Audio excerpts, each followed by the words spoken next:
આજે માગસર વદ સાતમ છે અને આજે શ્રી કલ્યાણરાયજીનો જન્મોત્સવ છે.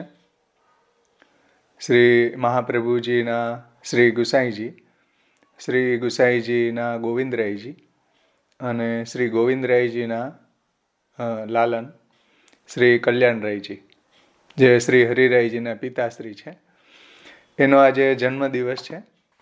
તો એનો થોડો પ્રસંગનું અવગાહન કરીને આજે આપણે સિદ્ધાંત રહસ્યમાં કલ્યાણરાયજીની ટીકા લેશું. કારણ કે આજે યોગાનુયોગ આપણો સત્સંગ છે અને કલ્યાણરાયજીનો ઉત્સવ પણ આજે જ છે. એટલે આજે ટીકા પણ આપણે કલ્યાણરાયજીની જ લેશું.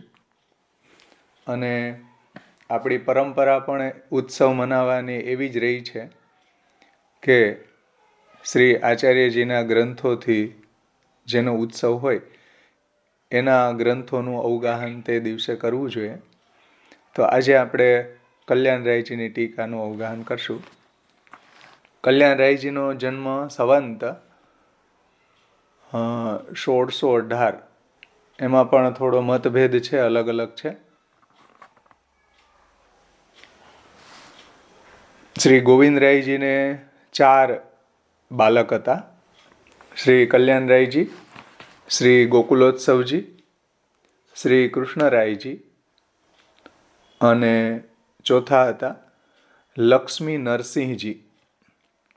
4 બાલક હતા. એમાં સૌથી જ્યેષ્ઠ બાલક હતા કલ્યાણરાયજી. તો કલ્યાણરાયજીનો પ્રાગટ્ય દિવસ આજે માગસર વદ સાતમના દિવસે આપનું પ્રાગટ્ય થયું હતું. અને આપનું જ્યારે પ્રાગટ્ય થયું ત્યારે શ્રીનાથજીની સેવા શ્રી ગુસાઈજી કરતા હતા. અને શ્રીનાથજીએ જ એવું કહ્યું કે કલ્યાણનું પ્રાગટ્ય થયું. એટલે કલ્યાણરાયજીનું નામ પણ શ્રીનાથજીએ જ રાખેલું છે. અને ત્યારે શ્રીનાથજીએ શ્રી ગુસાઈજી પાસે સામેથી જ નુપુર માગ્યા કે મને નુપુર જોઈએ છે. ત્યારે શ્રી ગુસાઈજી પ્રભુચરણોએ શ્રીનાથજીને માટે સુંદર નુપુરને સિદ્ધ કરાવ્યા છે, એ કલ્યાણરાયજીની યાદમાં. અને શ્રી ગુસાઈજીના એક કાકા હતા કેશવપુરી. એ કેશવપુરી ગોકુલમાં આવે છે શ્રી ગુસાઈજી પાસે. અને એ મઠના અધિપતિ હતા. તો મઠાધિપતિ માટે એને કોઈ બાલકની જરૂર હતી. એટલે શ્રી ગુસાઈજીના 7 બાળકો હતા. એમાંથી કોઈ પણ એક બાલકની એને માગણી કરી. એટલે ગુસાઈજીએ કહ્યું કે ભાઈ હું સવારે વિચારીને આપને જવાબ આપીશ, એવું એના કાકા શ્રી કેશવપુરીને કહ્યું. તો બધા બાળકોને વારાફરતી પૂછવામાં આવ્યું, ગિરધરજી, ગોવિંદરાયજી, બાલકૃષ્ણજી, શ્રી ગોકુલનાથજી, યદુનાથજી, રઘુનાથજી, ઘનશ્યામજી. કોઈ મઠના અધિપતિ થવા માટે તૈયાર ન થયું. ત્યારે કલ્યાણરાયજીને ખૂબ ભય લાગ્યો. નાના હતા અને એને ડર લાગ્યો કે ક્યાંક કાકાજી મને મઠાધિપતિ બનવા માટે કેશવપુરીને આપી ન દે. એટલે એને પણ ખૂબ વિરહ થયો. સવારે શ્રી ગુસાઈજીના શયનખંડમાં જઈને એ ખૂબ રડવા લાગે છે. ત્યારે શ્રી ગુસાઈજી જાગી જાય છે અને કલ્યાણરાયજીને પોતે હૃદય સરખા ચાપે છે અને પૂછે છે કે ભાઈ આપને શું પ્રોબ્લેમ છે. ત્યારે કલ્યાણરાયજીએ આ વાત કહી છે કે આપના કાકાજી કેશવપુરી જે બાલક માટે માગણી કરવા માટે આવ્યા છે, એમાં તમે મને તો આપી નહીં દ્યો ને. ત્યારે શ્રી ગુસાઈજીએ બહુ સુંદર જવાબ આપ્યો કે આપણો સઘળો પરિવાર પ્રભુની સેવા માટે છે. ઠાકોરજીની સેવા માટે જ આ સઘળો પરિવાર છે. એટલે આમાંથી તો હું કોઈને નહીં આપું. એવું આશ્વાસન ગુસાઈજીએ કલ્યાણરાયજીને જ્યારે આપ્યું ત્યારે કલ્યાણરાયજીએ એક બહુ સુંદર પદ ગાયું છે. જન્માષ્ટમીની વધાઈ છે એની અંદર ઢાઢીના પદોની અંદર પહેલું જ પદ છે. 116 પેજ ઉપર કીર્તનના જે 4 ભાગ છે એની અંદર એમાં કલ્યાણરાયજી શ્રી ગુસાઈજીને વિનવે છે કે હું બ્રજ માંગનો જુ બ્રજ તજ અનંત ન જાઉં. હું તો વ્રજ જ માગું, પ્રભુની સેવા જ માગું, વ્રજને છોડીને બીજે ક્યાંય ન જાઉં. મારે કોઈ મઠાધિપતિ થવું નથી. બડે ભૂપતિ ભૂતલ મહિયા દાતા સૂર સુજાન. મોટા મોટા ભૂપતિઓ આ ભૂતલ ઉપર હોય, મોટા મોટા રાજાઓ છે અને મોટા મોટા દાતાઓ છે. એ બધા ભલે ધન સંપન્ન હોય, પૃથ્વીપતિ હોય, તો પણ કર્ણ પસારો શીશ ન નાવું યા બ્રજ કે અભિમાન. તો એની સામે હું હાથ ન લાંબો કરું, એને શીશ ન નમાવું.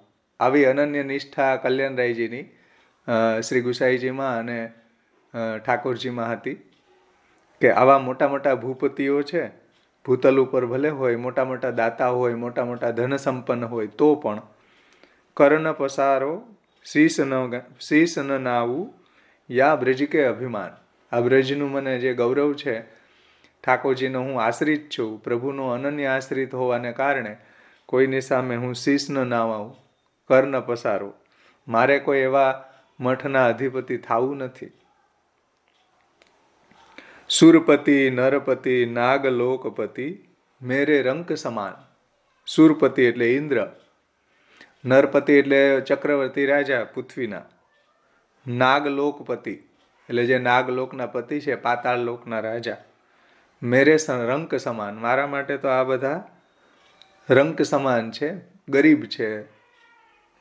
એના કરતાં તો હું ઘણો બધો ધનવાન છું કે જેને પ્રભુના ચરણ કમળની સેવા પ્રાપ્ત થઈ છે.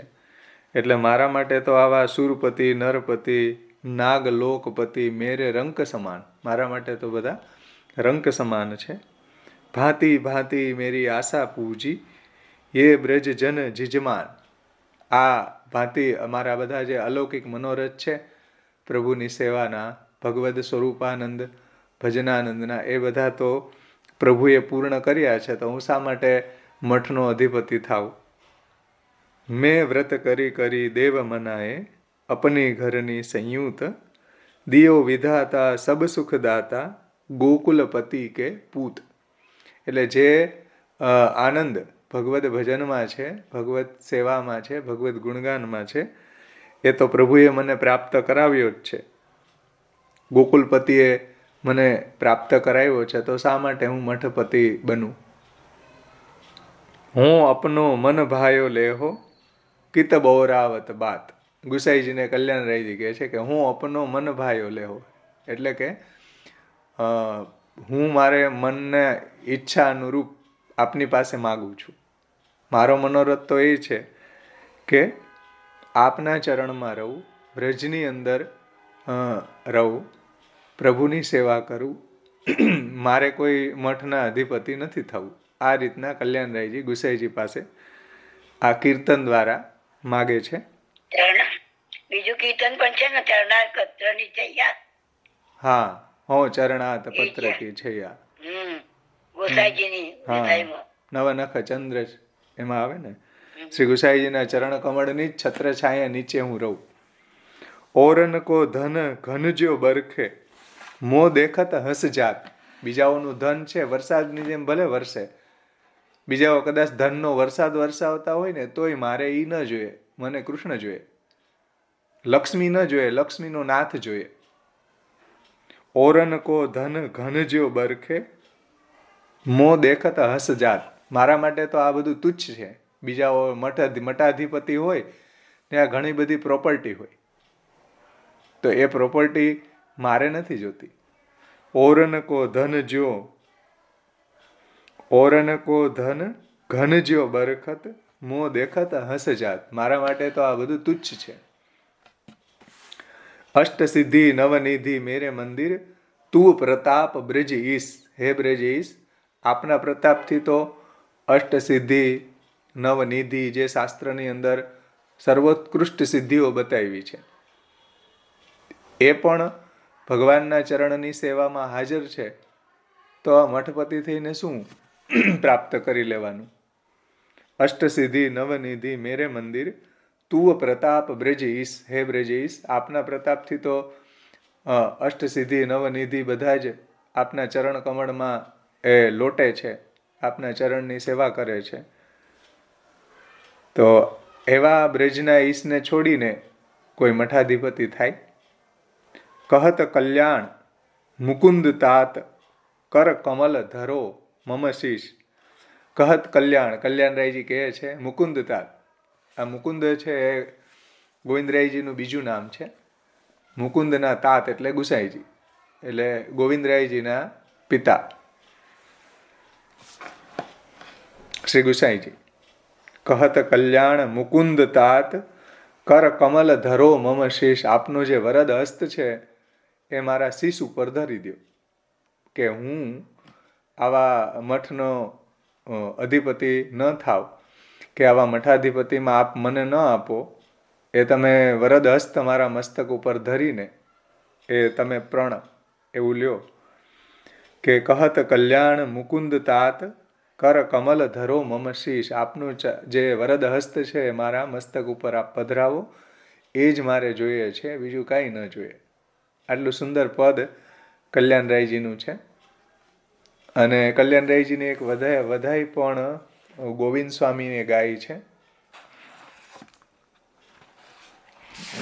બહુ સુંદર વધાઈ છે.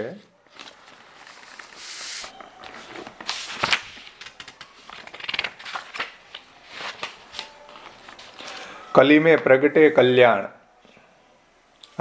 ચિત્ત સ્વામીની છે. સકલ અમંગલ દૂર કિએ હે, નાસત તિમિર ઉદય ભયો ભાન. જેવી રીતના સૂર્ય ઉગે અને બધા અંધકાર નાશ પામી જાય, એવી રીતના કલ્યાણરાયજીનું પ્રાગટ્ય થયું તે એનાથી બધા અમંગલ છે દૂર થઈ ગયા છે. ભયે મનોરથ સબ ભક્તન કે, પાયો પદ નિર્વાણ. એટલે કે બધા મનોરથ જે ભક્તો હતા એના બધા મનોરથો સિદ્ધ થયા છે આપના ચરણ કમળની પ્રાપ્તિ કરીને. પાયો પદ નિર્વાણ એટલે આપના ચરણ કમળ પ્રાપ્ત કરીને એ નિર્વાણ એટલે મોક્ષ, ભગવત પ્રાપ્તિ પ્રાપ્ત કરી છે. ચિત્ત સ્વામી ગિરિધર અને શ્રી વિઠ્ઠલ વારો તન મન પ્રાણ. ચિત્ત સ્વામી કહે છે કે આવા કલ્યાણરાયજી ઉપર મારું તન મન સર્વસ્વને હું ન્યોછાવર કરી દઉં છું. એવી એક વધાઈ પણ કલ્યાણરાયજીની છે, આજે ગાવી જોઈએ. અને આ હો બ્રજ માંગનો જુ એ કલ્યાણરાયજીએ પદ ગાયું છે. કલ્યાણરાયજીના ઘણા બધા પદ છે અને એમાં છાપ પણ એ કલ્યાણ કે પ્રભુ એવી રીતના કીર્તનોની અંદર આવે છે. અને કલ્યાણરાયજીના ઘણા બધા ષોડશ ગ્રંથોની અંદરથી ઘણા બધા ગ્રંથો ઉપર ટીકા છે. એક તો સિદ્ધાંત રહસ્ય ઉપર જ છે, સિદ્ધાંત મુક્તાવલી, કૃષ્ણાશ્રય વગેરે અનેક ગ્રંથો ઉપર કલ્યાણરાયજીની ટીકા છે. અને સારા વિદ્વાન આચાર્ય થયા, એનો આજે જન્મદિવસ છે. હવે આપણે આજે કલ્યાણરાયજીની ટીકા લેશું. પેજ નંબર 12 ઉપર આપી છે કલ્યાણરાયજીની ટીકા.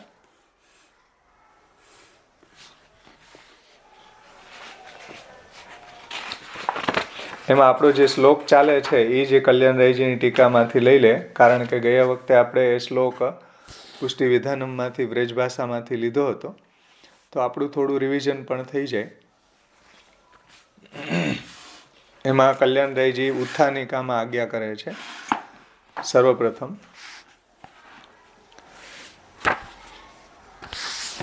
નનુ ભગવતે નિવેદિતસ્ય અન્નાદે ગ્રહણે દત્તસ્ય અપહારો ગ્રહણ સ્યાત અપિ દીપાવલોકમ મે નોપી યુંજ્યાત ઇત્યાદિ વાક્યૈર નિષેધાશ્ચ કથમ નિવેદિતસ્ય ગ્રહણમિતિ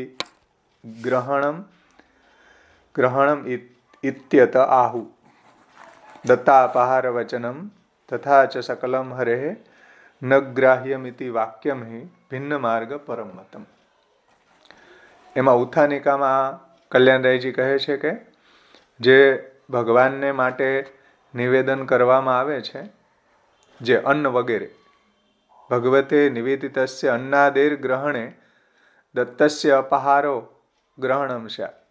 એટલે ભગવાનને માટે જે નિવેદિત અન્ન વગેરે જે છે, એટલે અન્ન અહીંયા ઉપલક્ષણ વિધિથી છે, પણ જેટલું પણ પદાર્થો પ્રભુને ભોગ ધરવામાં આવે છે તે એને ગ્રહણ કરવા પુનઃ, એટલે કે પુનઃ ગ્રહણ કરવાનો દોષ આવે છે, એવું શાસ્ત્રમાં કહ્યું છે કે ભગવાનને માટે જે નિવેદિત કરેલું અન્ન વગેરે જે છે એને ફરીથી ગ્રહણ કરવામાં દોષ લાગે છે.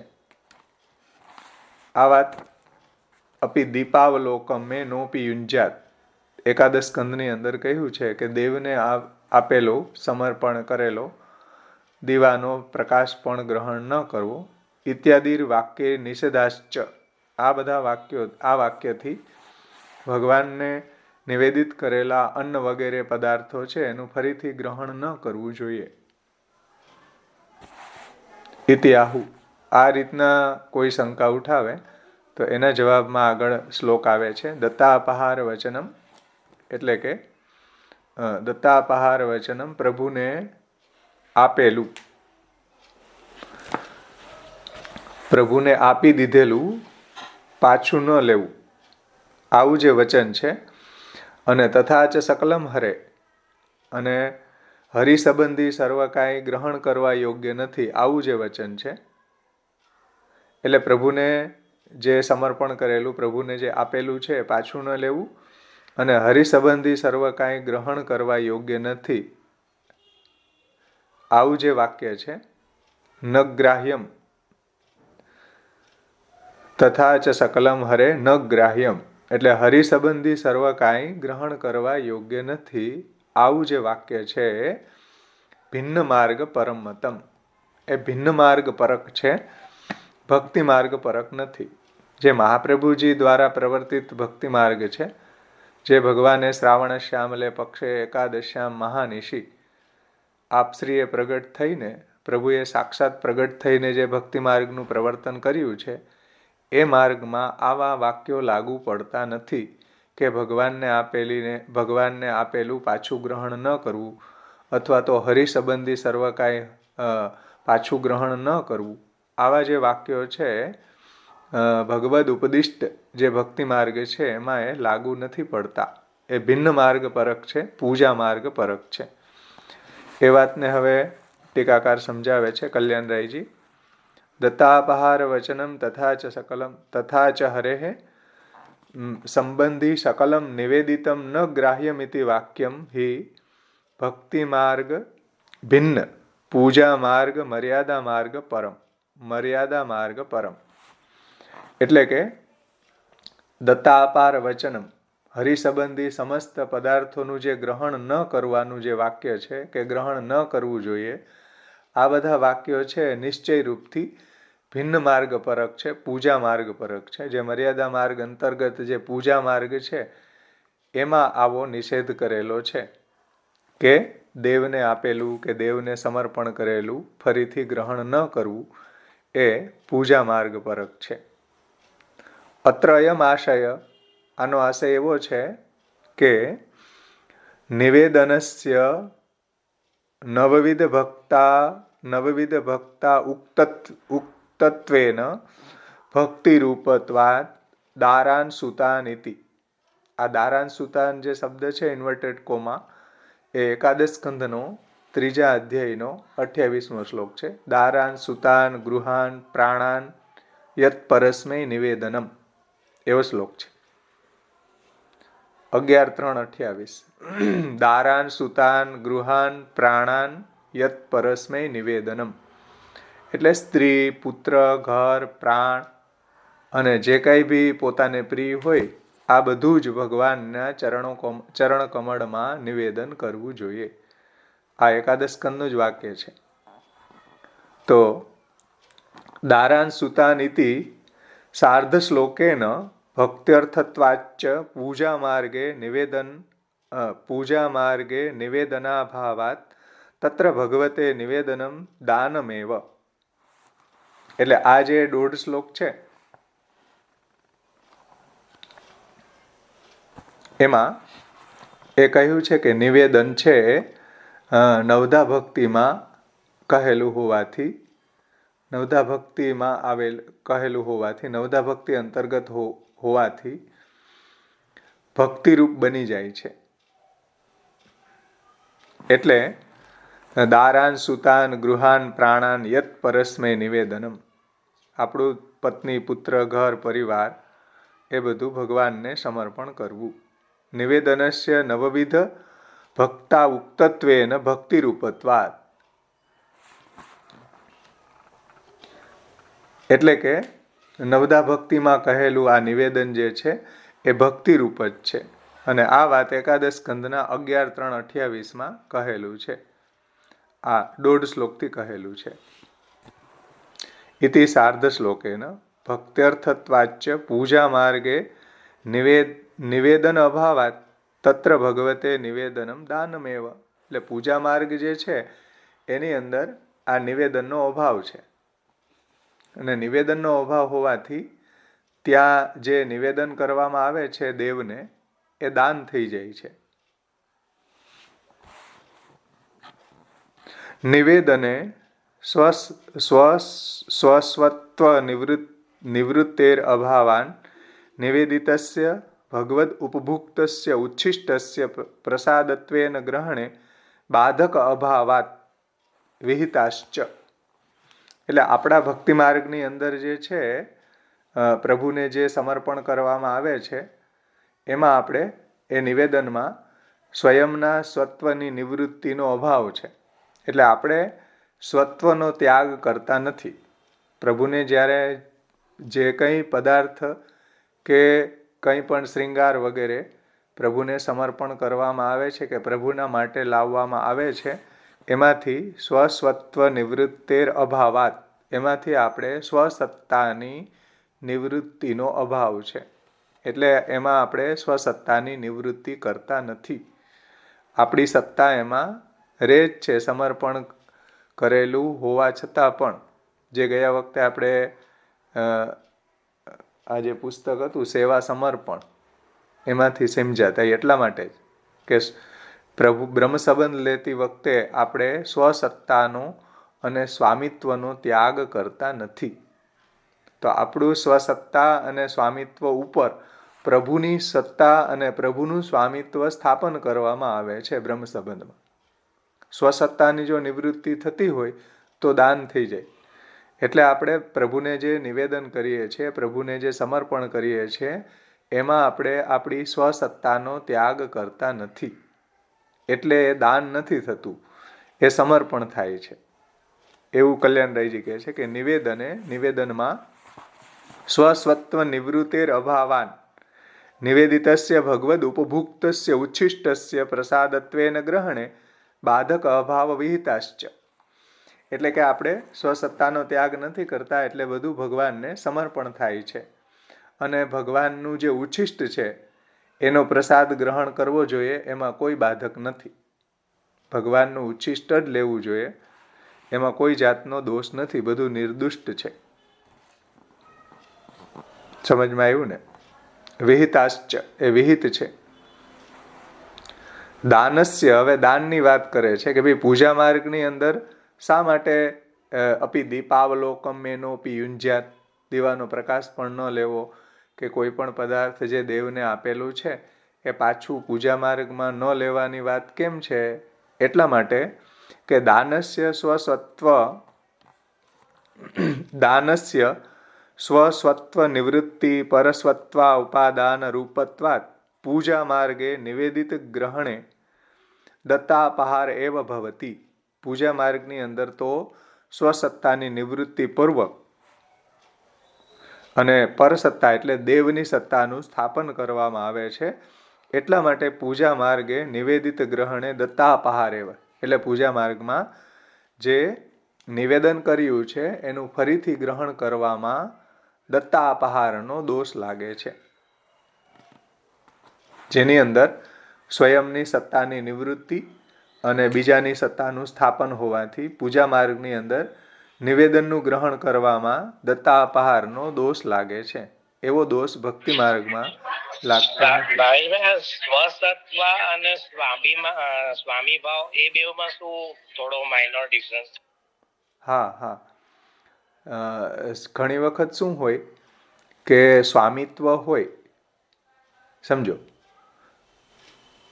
સ્વત્વ હોય એટલે સ્વામિત્વ હોય એમાં સ્વત્વ આવી જાય, પણ સ્વત્વ હોય એમાં સ્વામિત્વ હોવું જરૂરી નથી. સ્વામિત્વ હોય જે પદાર્થ ઉપર આપણું, એમાં આપણું સ્વત્વ પણ હોય તો જ સ્વામિત્વ કહેવાય. એટલે સ્વામિત્વમાં સ્વત્વ આવી જાય પણ સ્વત્વમાં સ્વામિત્વ ન આવે. એટલે સ્વત્વ એટલે આપણે પોતાનું માનીએ છીએ અને સ્વામિત્વ એટલે એના માલિક. હા, રાઈટ, બરાબર. એટલે આપણું સ્વામિત્વ છે એમાં આપણું સ્વત્વ આવી જાય છે, પણ સ્વત્વ હોય ત્યારે દર વખતે સ્વામિત્વ હોય એવું જરૂરી નથી. એમ જેમ તમારી પાસે જે દ્રવ્ય છે એની ઉપર તમારું સ્વામિત્વ છે અને સ્વત્વ છે. એમ પણ તમારા બાળકો છે એનું સ્વત્વ છે કે મારા પિતાનું બધું આ દ્રવ્ય છે, પણ સ્વામિત્વ નથી. સમજમાં આવ્યું ને? એને કાંઈ લેવું હોય તો તમને પૂછવું પડે, સ્વામીને પૂછવું પડે, ઘરના માલિકને. એટલે સ્વામિત્વમાં સ્વત્વ અંતર્નિહિત છે, પણ સ્વત્વની અંદર સ્વામિત્વ હોય એવું જરૂરી નથી. સમજમાં આવ્યું?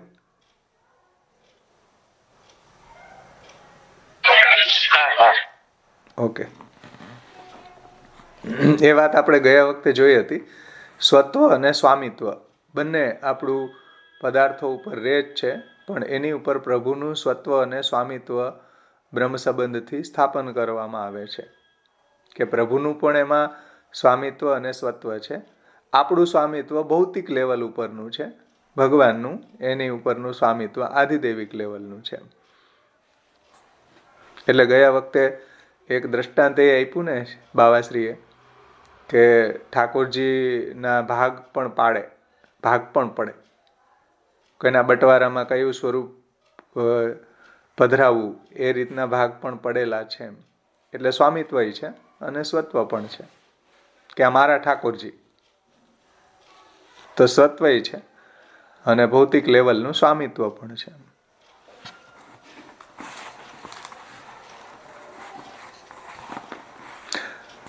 ત્યાર પછી આગળ આ વાત બધાને સમજાઈ ગઈ હશે કે પૂજા માર્ગની અંદર સ્વસત્વની નિવૃત્તિ પૂર્વક પરસત્તા ઉપાદાનસ્ય દાનમ.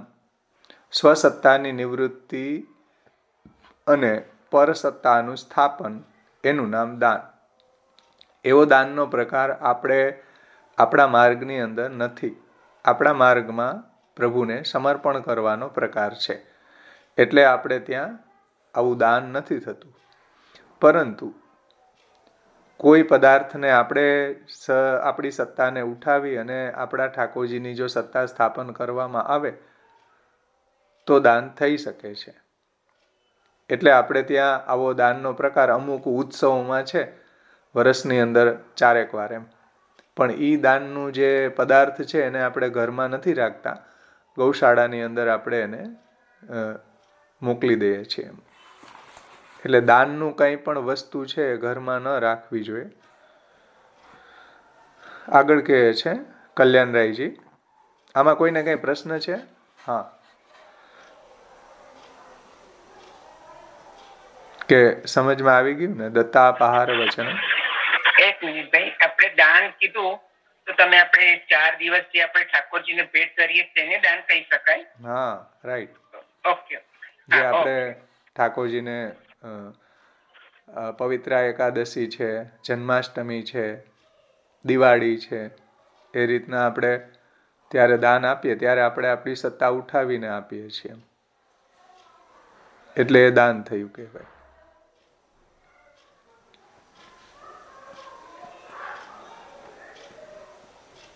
બાકી બધું જ આપણા ઠાકોરજીને સમર્પણ જ કહેવાય છે. ઠાકોરજીના સોનાના શ્રૃંગાર બનાવો એ પણ સમર્પણ કહેવાય. ઠાકોરજીના ચાંદીના પાત્ર હોય એ પણ સમર્પણ જ છે. એને તમે ફરીથી દ્રવ્ય લઈને તમારા ઉપભોગમાં લ્યો તો એ કોઈ શાસ્ત્રોક્ત દોષ લાગતો નથી. એ પ્રસાદી જ કહેવાય. ભાવેશભાઈ, હા, આપણે જે કીધું કે ઉત્સવ પછી 4 દિવસ આપણે દાન કરીએ, દાન કહેવાય કે ભેટ? એ બેમાં ડિફરન્સ શું તો? હા, બે સેમ વાત છે. દાન કયો કે ભેટ બે કયો? સેમ વાત છે. હા, સેમ જ છે. ઓકે. ભેટ કયો કે દાન કયો.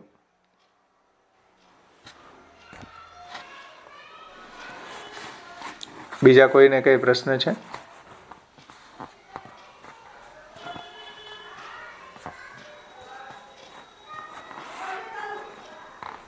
હવે જુઓ, કલ્યાણરાયજી આગળ કહે છે. હા ભાવેશભાઈ, હા, પ્રભુ માટે જ આપણે શણગાર, સોનાના શણગાર બનાયા. આપણે પ્રભુ માટે જ બનાયા છે. હા, તો પછી આપણે ક્યારે પણ લઈ કઈ ના શકાય. આજે આપણે ના આવીએ ને આપણા છોકરા હોય, ધારો કે છોકરો ઠાકોરજીને કોઈ જગ્યાએ પધરાવે, સેવા ના કરતા હોય, તો જો પ્રભુ જાય ત્યાં જે બધા શણગાર જાય ને, ઠાકોરજી માટે જ બનાવ્યા છે, પછી એ શણગારનો ઉપયોગ તો ના જ કરી શકાય. ઠાકોરજી માટે ઘરે બનાવ્યું ને તો ઘરે બીજાને દઈ દ્યો ને. હમ. ઘરે ઠાકોરજીનું જ છે, ઠાકોરજી માટે બનાવ્યું તો ઘર કેમ નથી દેતા? બોલો, ઘર આપી દેશો? ફ્લેટ આપી દેશો તમારો? થાઈબોર્ડ, હોલ, કિચન? ઘર બનાવીશું, ઘરની અંદર આપણે એક રૂમ પ્રભુ માટે બનાવ્યો, બરાબર? એમ કરીને પણ બનાવીશું. પણ ના, આ જગ્યા આ સારી છે, કોઈ જગ્યાએ સીડી કે કઈ જગ્યાએ આવતો નથી, પ્રભુનો સુખ થાય એ પ્રમાણે એની આ રૂમ છે, આ રૂમ આપણે પ્રભુ પધરાવીએ, સમર્પણ કરીને. પણ પેલા તો જરાક નાના નાના શણગાર સોનાના બધા બનાવડાવીએ, તો પ્રભુ માટે જ બનાવ્યા છે. હા, તો એ પ્રભુ માટે જેમ બનાવ્યું એમ રૂમ પ્રભુ માટે જ બનાવ્યો છે. તો એક રૂમ છે, તમે કોને આપશો? એ બધું સમર્પણ જ છે. શ્રૃંગાર હોય કે ઘર હોય, એનો મતલબ એવો થાય કે ઘર છે એ નથી સમર્પણ કર્યું, શ્રૃંગાર સમર્પણ કર્યા છે, એવું છે.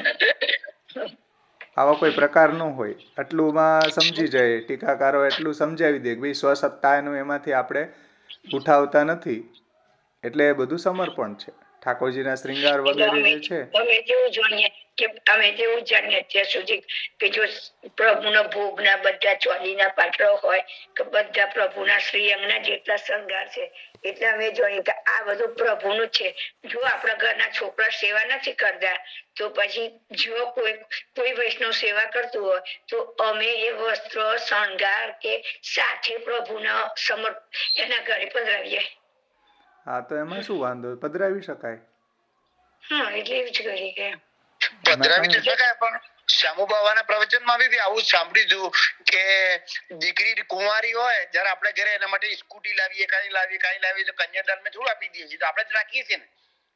બરાબર. એટલે ઠાકોરજી જયારે આપણા જોડે બિરાજતા, જેટલી વસ્તુ આપણે ઠાકોરજી માટે લાવ્યા હોય તો ઠાકોરજી માટે છે એ વાત તો માની લેવાય, પણ ઠાકોરજીની નથી. આપણે ઠાકોરજીને દાન નથી કરી એમને, એટલે એ વસ્તુ આપણી જ કહેવાય. રાઈટ. એ વસ્તુ તમે ઘરે રાખી લ્યો અને પ્રસાદી રૂપે તમે એને વેચો તો એ શાસ્ત્રોક્ત કોઈ સૈદ્ધાંતિક દોષ લાગતો નથી, કારણ કે આ બધું પ્રભુને સમર્પણ કર્યું છે. આપણે દાન નથી કર્યું ભાઈ. એ વૈષ્ણવને આપવો તો આપણે આપી શકીએ ખરા, આપી શકીએ, ના રાખી આપીએ તો દોષ શકીએ, નથી એમ. બે વાત છે. તમે આપી શકો, રાખી શકો, સારું, બરાબર થયું. એમાં કોઈ દોષ નથી. એટલે આ સમર્પણ, દાન, વિનિયોગ, આ બધાની વ્યાખ્યા સમજવી જરૂરી છે. આપણે એમનેમ સંપ્રદાયમાં તો આવી ગયા, પણ આપણને ખબર જ નથી દાન એટલે શું ને સમર્પણ એટલે શું. અમારા જુનાગઢની અંદર એક વૈષ્ણવ હતા, 40 વર્ષ ત્યાં સેવા કરે, એને એ ખબર નહોતી કે દાન એટલે શું ને સમર્પણ એટલે શું. ઘરની અંદર જે ઠાકોરજીના સેવામાં ઉપયોગમાં આવતી જે નેપકિન વગેરે જે છે એ ઠાકોરજીને સેવામાં પછી બીજા લોકોને આપી દેતા. કેમ કે ઠાકોરજીના ઉપયોગમાં આવ્યું ને એટલે હવે આપણે ન વપરાય. બોલો, 50 વર્ષ સેવા કરી તો એને હજી ખબર નથી કે સમર્પણ એટલે શું ને દાન એટલે શું. ઠાકોરજીના ઉપયોગમાં આવેલી નેપકિન, વસ્ત્ર વગેરે જે છે એ આપણે જ ઉપયોગ કરવામાં હોય, એનું નામ તો સમર્પણ છે.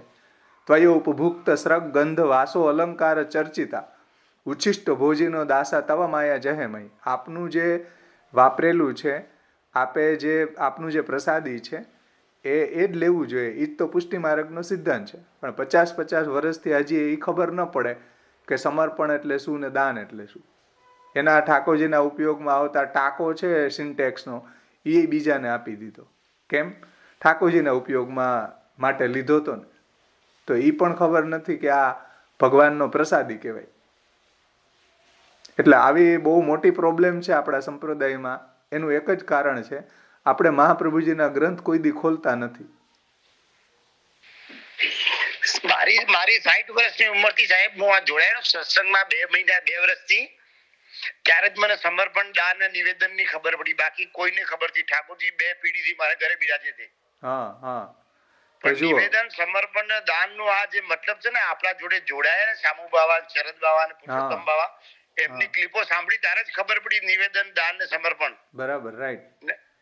80 ઘરોની અમારા સમાજની વસ્તી છે, કોઈને ખબર નથી. કોઈને કહીએ તો મજાક ઉડાડે છે. એટલે આજે જ મેં એ લોકોને એક અમારા સમાજના ગ્રુપમાં લખીને મોકલ્યું કે જેગડી બ્રહ્મ સંબંધ લીધું ઈગડી ઠાકોરજીનો આપણે હર વસ્તુ નિવેદિત તો કરી, પણ વિનિયોગિક તો આપણે કરતા નથી. 12 મહિનામાં એક મનોરથ રાખી એટલે એક જ દાડોનો વિનોદ જાય. બાકી ઘરે તો ઠાકોરજીનો ભોગ ધરતા નથી. બરાબર. નિવેદિત તો બધી વસ્તુ થઈ ગઈ, પણ વિનિયોગ તો થયો નહીં. વિનિયોગ ના થયો તો સમર્પણ ના થયું. બરાબર. નિવેદનનું સમર્પણ થવું જોઈએ. બીજો આદમીનો વિનિયોગ સમર્પણ થાય એટલે આપણે એનો પ્રસાદ લઈએ એટલે આપણી વસ્તુનો તો ઉપયોગ થયો જ નથી. આપણે ટોટલી અસમર્પિત જ રહ્યા. તમે રોજ પ્રસાદ લેવા જાઓ ગમે ત્યાં કે હવેલીમાં રોજ પ્રસાદ મગાવો, પણ તમારા ઘરમાં જ્યાં સુધી ઠાકોરજી ન પધારે, ઠાકોરજીને સર્વસ્વનું સમર્પણ કરવામાં ન આવે, ત્યાં સુધી નખથી શીખ પર્યંત અસમર્પિત જ છે. રોજ પ્રસાદ લેતા હોવા છતાં પણ. સમજમાં આવી ને વાત? અને આપણા ઘરમાં કદાચ પ્રસાદ ન પણ હોય, પણ આપણું ટોટલી જીવન આપણા ઠાકોરજીને સમર્પણ છે.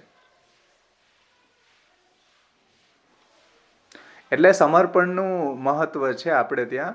પ્રસાદનું મહત્વ એટલું છે નહીં, પણ આધુનિક સમયમાં પ્રસાદનું મહાત્મ્ય એટલું વધારી દેવામાં આવેલું છે હવેલીઓવાળાઓએ કે જેથી કરીને કોઈ ઘરમાં સેવા કરે જ નહીં. પ્રસાદનું મહાત્મ્ય એટલે વધાર્યું. આ બહુ મોટું ષડયંત્ર છે. સમર્પણનું કેમ મહાત્મ્ય કોઈને નથી? સમર્પણનું જ્ઞાન કેમ કોઈ આપતા નથી કે ભાઈ ઘરમાં રહીને તમારા ઠાકોરજીને તમારું સર્વસ્વનું સમર્પણ કરો? એમ કેમ બધા કોઈ કહેતા નથી? એવું કેમ કે અમારી હવેલી આવીને પ્રસાદ ખાઈ જાઓ, પ્રસાદ લઈ જાઓ, દૂધ વટાઈને, મેવો વટાઈને, ઢીકડો વટાઈને, પૂંછડું વટાઈને. તમારા ઘરમાં સેવા કરો, તમારા ઘરમાં તમારા પદાર્થોનું સમર્પણ કરો, તો તમારું મન ભગવાનમાં લાગશે. એવું કેમ કોઈ કહેતું નથી? એટલે પ્રસાદને ગ્લોરીફાઈ કર્યો, સમર્પણને કોઈ ગ્લોરીફાઈ ન કર્યું. આ બહુ મોટું દૂષણ છે આપણા સંપ્રદાયમાં કે પ્રસાદનું મહાત્મ્ય વધાર્યું છે. હકીકતમાં સમર્પણનું મહાત્મ્ય હોવું જોઈએ. આપણા ઘરમાં આપણા સર્વસ્વનું સમર્પણ પ્રભુને થવું જોઈએ. અમારા હમણાં 4-5 વૈષ્ણવે ઠાકોરજી પધરાવ્યા ને, પણ બધા ઠાકોર સામગ્રી સિદ્ધ કરવાના બધા પાત્રો ને એક વસ્તુ, ચલો સાજ ને એવું બધું તો આપી દઈએ, આપણે સિંહાસન ને એવું બધું તો, પણ સામગ્રી સિદ્ધ કરવાના સ્ટીલના, એલ્યુમિનિયમના જે કઈ નોનસ્ટિક જે કઈ પાત્રો હોય બધું જ એ વૈષ્ણવના માંથી ઠાકોરજી છે એના માટે કર્યા. એ વૈષ્ણવને બધી જ વસ્તુ પ્રભુ સંબંધી બધું જ આપી દે, કઈ જ ઘર હોના રહેવા દે. હમણાં 4-5 ઠાકોરજી એવી રીતે જ કર્યા. એટલો રાખી જ શકો ને. એ તો વાત અહીંયા કરીએ જ છીએ ક્યારના. ઠાકોરજીને જે વસ્તુ આપણે સમર્પણ કરી એમાં આપણે આપણું સ્વત્વ ઉઠાવતા નથી. એ બધું સમર્પણ છે. તમે તો કયુરની વાત તો એ ચાલે જ છે. હમણાં કાલે જ કોઈ એક બેનનો ફોન આવ્યો કે ભાઈ બાધક આવે તો ઠાકોરજીની જે સામગ્રી છે એ કોઈ વૈષ્ણવ ઠાકોરજીની સાથે પધરાવતા જાય તો એ દાન થઈ ગયું. મેં કીધું દાન નથી થતું, એ સમર્પણ જ થાય છે. આપણે એમાંથી આપણી સત્તા ઉઠાવતા નથી અને એનો પ્રસાદ પણ આપણે લઈ શકીએ અને એ વૈષ્ણવ જે પધરાવી ગયા છે ને એ પણ લઈ શકે. એ દાન નથી થતું. દાનની વ્યાખ્યા જે અહીંયા ટેકાકારો બધા જ આપે કે સ્વસત્તાની નિવૃત્તિ પૂર્વક પરસત્તા ઉપાદાનમ દાનમ. તો આપણે જે કંઈ બી સામગ્રી બનાવી છે એ તમે ઠાકોરજીને સન્મુખ કરીને લઈ લ્યો તો પણ સમર્પણ છે, અને વૈષ્ણવ જો સાથે પધરાવી પણ જાય તો પણ એમાં કોઈ સૈદ્ધાંતિક દોષ નથી, દાન નથી થતું ભાઈ, એ સમર્પણ થાય છે. સમજમાં આવ્યું ને? એ દાન છે જ નહીં એ રીતના, આપણે સમર્પણ જ કર્યું છે આપણા ઠાકોરજીને. આજે બરાબર સમજાય. ભાવેશભાઈ, હા હા, હું કહું છું કે આપણે ધારો કે ઠાકોરજી આપણે બહારગામ જતા હોઈએ અને આપણે ના સાથે લઈ જઈ શકતા હોય તો આપણે પધરાવે કોઈ વૈષ્ણવના ઘરે, તો ઘણા વૈષ્ણવો સામગ્રી બનાવી સ્પેશિયલ આપણા ઘરે પધરાવું હોય તો બનાવીને આપે. એ તો આપણે ના જ લેવાય ને, એ તો એને પ્રભુના નામે બનાવી તો એ તો ના જ લેવાય ને. હા, બાધક હતું ને એમણે બનાવીને રાખી બી એ વસ્તુ અલગ છે, પણ આપણે ત્યાં પધરાવા છે કરીને એ લોકો ધારો કે ફ્રૂટની સામગ્રી લઈ આવે કાં તો અથવા તો કાંઈ બી સામગ્રી બનાવીને લઈ આવે, એ તો આપણે સ્વીકારી ના શકાય ને, કારણ કે એ તો પ્રભુના નામે આવ્યું ને. ના, એવો વ્યવહાર ન હોવો જોઈએ, પરંતુ એ નિષિદ્ધ પણ નથી. કારણ કે ક્યારે નિષિદ્ધ નથી કે પહેલાંના સમયમાં વૈષ્ણવો ચાલીને જતા તો રસ્તાની અંદર ઘણા બધા દિવસોનો જે રસ્તો હતો એને કારણે જે મુકામ ઉપર એ રોકાતા, કોઈ વૈષ્ણવની ઘરે રોકાતા અને એ કદાચ સામગ્રી બનાવતા અને સાથે આપતા તો એ સમર્પણનો જ ભાવ હતો, એ સહાનુભૂતિનો ભાવ હતો, એ વૈષ્ણવતાનો ભાવ હતો, એ દાન નહોતું. પણ અત્યારે એવો આવશ્યક નથી, કારણ કે તમે તમારી ઘરેથી જ્યાં ઠાકોરજી પધરાવ્યા હોય ત્યાંથી વાહન લઈને જાઓ તો 10 મિનિટ થાય કે અડધી કલાક થાય કે કલાક થાય. પણ પહેલાંના જે સમય હતો ત્યારે ગામની અંદરથી ચાલીને જતા મહિના દિવસના રસ્તા હતા, તો ત્યારે એ સામગ્રી પણ સિદ્ધ કરીને સાથે પધરાવતા હોય તો એ પણ સમર્પણનો જ પ્રકાર હતો, દાનનો ન હતો. એટલે અત્યારે એવું અન્યસરી એવો વ્યવહારની આવશ્યકતા નથી. કોઈ બી વૈષ્ણવના ઠાકોરજી મારા ઘરે પધારે હું તો ના જ પાડું છું, સામગ્રી સાથે આપણે આપતા જ નહીં, કારણ કે હું ઠાકોરજીને ધરીશ તો બી હું પ્રસાદ તો નહીં જ લઉં, એટલે હું તો લેતી જ નથી એ સામગ્રી કઈ. હું મારા ઠાકોરજીને જે ધરીશ એ જ આપના ઠાકોરજી આરોગશે ને બધું કરશે એવી રીતના. કારણ કે આ પછી આપણે કોઈની સાથે એવા વ્યવહાર નથી, ખાલી ઠાકોરજી પધરાવા જેવું કે, કારણ કે ગામમાં બીજા કોઈ વૈષ્ણવ ન હોય એટલે આપણે ના છૂટકે એમને ત્યાં પધરાવા પડે, તો પછી આ બધા વ્યવહાર તો ચાલવાના હોય જ નહીં ને પછી, તો એ તો પછી ના જ લઈ શકાય ને આપણાથી. એવો વ્યવહાર ન રાખવો જોઈએ કે ઠાકોરજી પધારે ત્યારે સામગ્રી ભેગી આપે, એવો વ્યવહાર ન રખાય. આપણે આપણી રીતે સિદ્ધ કરી લેવી જોઈએ. એટલે હું તો ચોખ્ખી ના જ પાડી દઉં છું, તમે સામગ્રી મારી ઘરે પધરાવતા જ નહીં, પધરાવશો તો હું ધરીશ નહીં, ધરીશ તો એ પ્રસાદ નહીં લઉં, હું ગાયને આપી દઈશ. એટલે હવે કોઈ મારા ત્યાં પધરાવતું નથી. હા, પણ એવો વ્યવહારની આવશ્યકતા નથી ને એમ. હા, બરોબર છે ને. હવે અહીંયા ગામમાં જ રહેતા હોય તો કાંઈ એ જરૂર નથી કે ભાઈ તમે, અને આજકાલ એટલી તો બધાની સાધન સંપન્નતા છે જ કે ઠાકોરજીને સારી બનાવીને સામગ્રી ધરાવી જ શકે છે, એવું કઈ નથી કે નહીં કરે. બરાબર. એટલા માટે બીજા કોઈને કઈ પ્રશ્ન છે?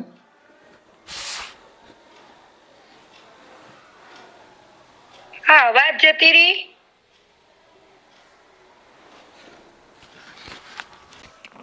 શાસ્ત્રના બધા પ્રમાણોથી આ વાતને મંડિત કરે છે. બધા પ્રમાણ સહિત કલ્યાણરાયજી સમજાવે છે કે નિવેદન કરીને જ પ્રભુનું જે ઉચ્છિષ્ટ છે એ લેવું જોઈએ. ઉપર એ વાત સિદ્ધ કરી કે ભગવાનને સમર્પણ કરેલું પાછું ન લેવું, આવો જે સિદ્ધાંત છે એ પૂજા માર્ગનો છે, ભક્તિ માર્ગનો નથી. હવે ભક્તિ માર્ગની અંદર ભગવાનને સમર્પણ કરીને જ લેવું જોઈએ, એ સમર્પણ જ છે, એ પ્રભુનું પ્રસાદી છે. એના શાસ્ત્રના પ્રમાણોથી આ વાતને જસ્ટિફાય કરે છે. એને સમજાવે છે કે અતઃ એવોક્તમ ગરુડ પુરાણે પાદોદકમ પિબેન નિત્યમ નૈવેદ્યમ ભક્ષેત હરેઃ શેષાશ્ચ મસ્તકે ધાર્યા ઇતિ વેદાનુશાસનમ. પાદોદકમ પિબેન નિત્યમ, ભગવાનનું જે ચરણામૃત છે એનું નિત્ય પાન કરવું જોઈએ.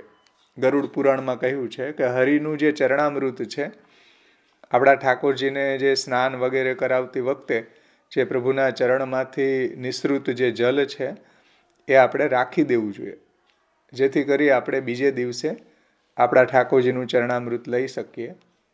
અને સેવામાં જ્યારે આપણે સ્નાન કરીએ ત્યારે પ્રભુનું ચરણામૃત લઈને આપણા શરીર ઉપર એનું પ્રોક્ષણ કરીને પછી આપણે આગળ સેવામાં જવું જોઈએ. એવું ગરુડ પુરાણમાં કહ્યું છે કે પાદોદકમ પીબે નિત્યમ નૈવેદ્યમ ભક્ષેદ હરે. એટલે ભગવાનના જે ચરણનું વારી છે, ચરણનું જે જલ છે એનું પાન નિત્ય કરવું જોઈએ. એટલે આપણે ત્યાં બીજા ચરણામૃતો છે એ નથી લેતા.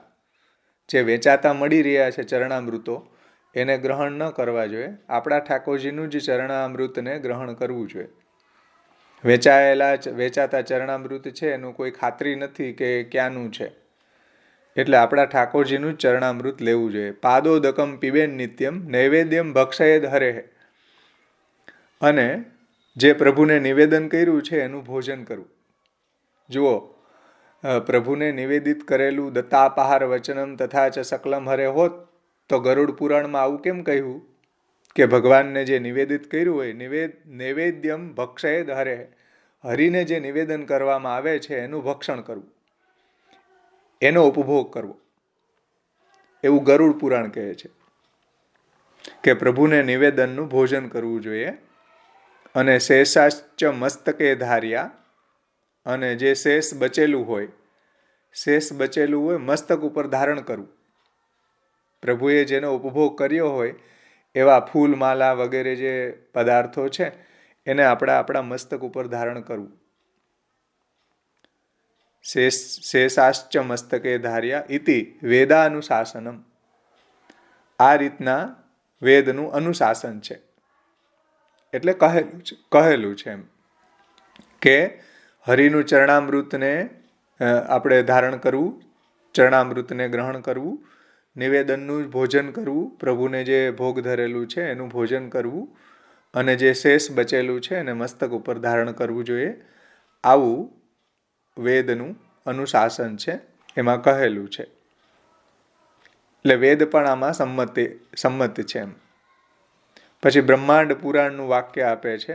બ્રહ્માંડ પુરાણમાં કહ્યું છે કે મુકુંદ અસન શેષમ તુ યોહિ ભુંક્તે દિને દિને શિક્થે ભવેત પુણ્યમ ચાંદ્રાયણ શતાધિકમ. મુકુંદ અસનશે, મુકુંદે જે અરોગેલું છે, મુકુંદ ભગવાને જેનો ભોગ કરેલો છે, મુકુંદ દ્વારા ભોગ કરાયેલું છે, એમાંથી જે બચેલું હોય અસનંતુ યોહિ ભુંક્તે, એનો જ ભોગ કરવો જોઈએ, એનો જ પ્રસાદી તરીકે ગ્રહણ કરવું જોઈએ. એનાથી દિને દિને એટલે નિત્ય પ્રભુનું ઉચ્છિષ્ટ લેવું જોઈએ. એનાથી શિક્થે ભવેત પુણ્યમ, એક કોડીએ એને એવા પુણ્યની પ્રાપ્તિ થાય છે. આવું બ્રહ્માંડ પુરાણની અંદર કહ્યું છે કે મુકુંદ દ્વારા ભોગ કરાયેલો જે પદાર્થ છે એને ભોગ કરવો જોઈએ, એમાંથી જે બચેલું છે એનું ભોજન કરવું જોઈએ.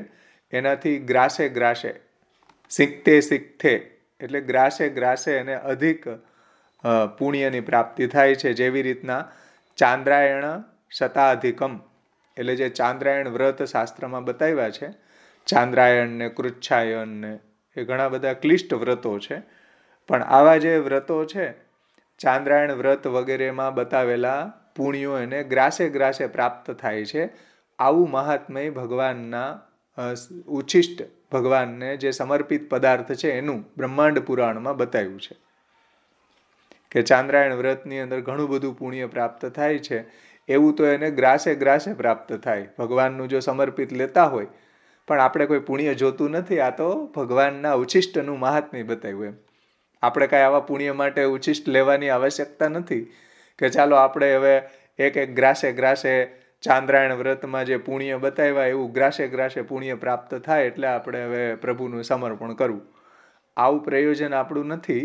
પરંતુ સમર્પણનું આવું મહાત્મય બ્રહ્માંડ પુરાણમાં, ગરુડ પુરાણમાં બતાવ્યું છે, એવું કલ્યાણરાયજી કહે છે.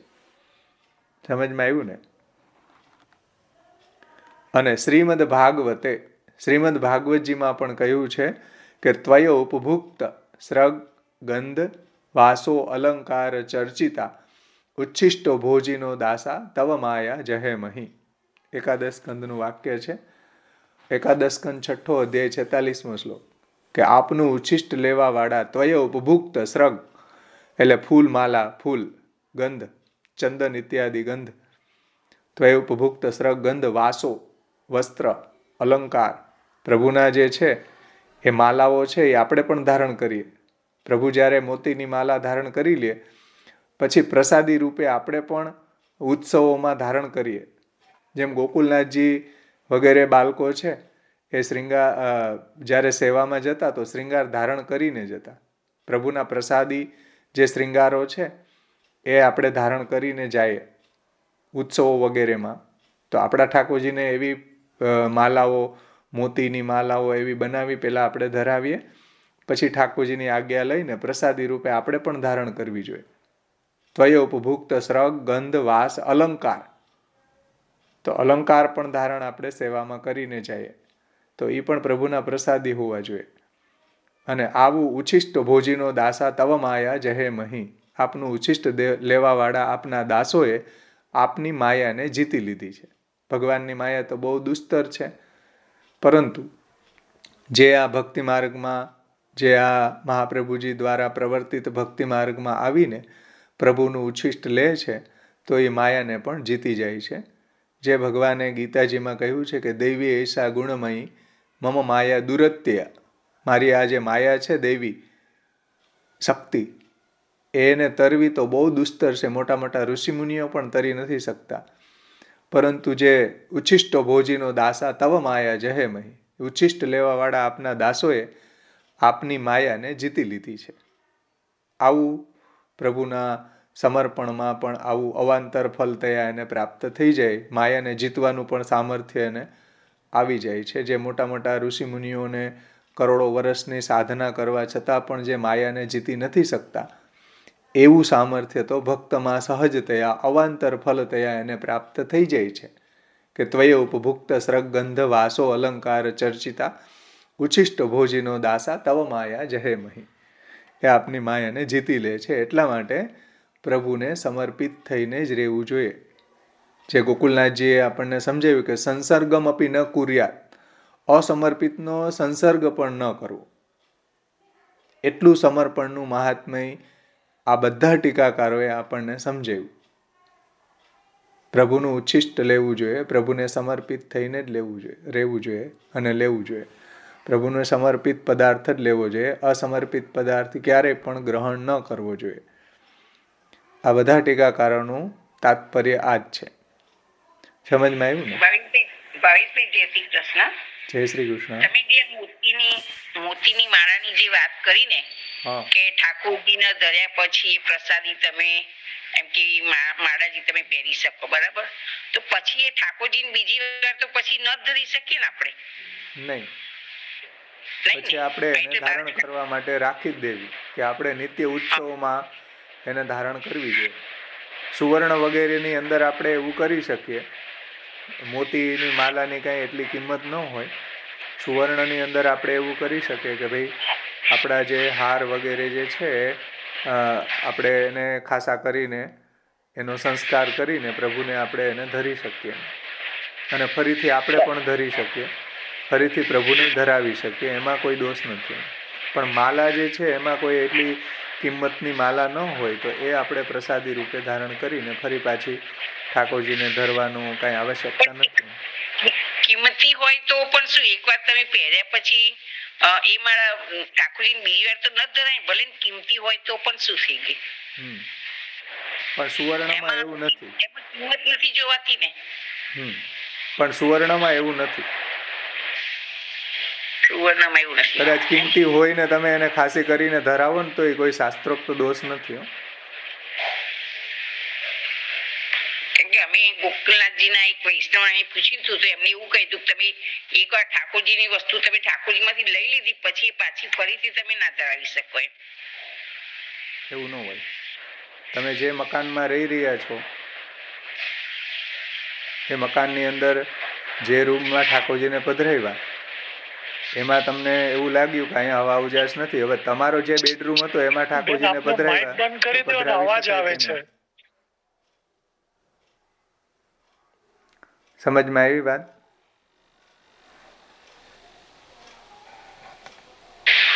બરાબર. તમે જે રૂમમાં રહેતા હતા એ તો ઠાકોરજીને પ્રસાદી થયો ને, ઠાકોરજીને સમર્પિત તો બધું મકાન આખું ઘર છે. પણ હવે તમે જ્યાં બેડરૂમમાં રહેતા હતા એ રૂમ સારો છે તો એ રૂમમાં પધરાવી શકો કે નહીં? તમે તો વાપરેલો છે જ. બરાબર. એટલે બ્રોડ સેન્સથી આ બધી વાતને સમજવી જોઈએ. આપણી બુદ્ધિની બારીને પેક કરીને ડબ્બાબંધ કરીને આ ન સમજમાં આવે. કોઈ એક વાતનો ઝંડો લઈને ભાગો તો આ સમજમાં ન આવે. બધા આપણા બુદ્ધિના દરવાજાઓ ખુલ્લા રાખવા જોઈએ. જે આપણા ટીકાકારોએ જે એંગલથી સમજાવ્યું એ એંગલથી સમર્પણ, દાન, નિવેદનને સમજવું જોઈએ. તમારું મનગળંત તમે આમાંથી ઝંડા લઈને ભાગો તો એ ટીકાકારોને અન્યાય થાય. મનગળત બી નથી ને ઝંડો લઈને નથી બેસતા, પણ આ તો શું ડિસ્કશન કરીએ તો ખ્યાલ આવે આપણને. તમારી વાત નથી, એક જનરલ વાત કરું. તમારો તો પ્રશ્ન બરાબર છે, પ્રશ્ન થવો જ જોઈએ, પૂછવો જોઈએ. તમને નથી કહેતો હું, એક જનરલ વાત કરું છું. વાંધો નહીં, મને કહો તો એ શું ખ્યાલ આવે ને આપણને. સોરી, તમને એમ લાગ્યું કે હું તમને કહું. એવું બોલવાનું ના હોય સોરી. એમાં બધાને હું કહું છું, તમને એકને નથી કહેતો. પણ બધા લોકો આવું કરતા હોય છે. જ્યોતિબેન ને આવું જોવા મળે છે મને, એટલે હું કહું. હા, જ્યોત્સનાબેન અહીં દેખાતું નથી. આવું કરતા હોય છે એટલે હું કહું છું. હવે છે હા, તમે જે સ્નાનનું જલ કહ્યું ને લેવું જોઈએ આપણે બીજે દિવસે. હા, તો આપણે યમુનાજીમાં આવે છે ને સ્તુતિતમ કરોતિ ક, એમાં સ્મરશ્રમ જલાણું બી આવે છે. હા, હા, તો એવો ભાવ કહેવાય ને. એમાં આપણે બીજે દિવસે એમના અંગ પરથી આવ્યું છે એટલે એ સ્મરશ્રમ જલાનું બી કહેવાય ને. હા, સ્મરસ્ત્રમ જલાણુ ભી સકલ ગાત્ર જય સંગમ. એટલે ભાવ એવો આવે ને. હા, શ્યોર, રાખવો જ જોઈએ. બરાબર છે. સ્મરસ્ત્રમ જલાણુ ભી સકલ ગાત્ર જય સંગમ.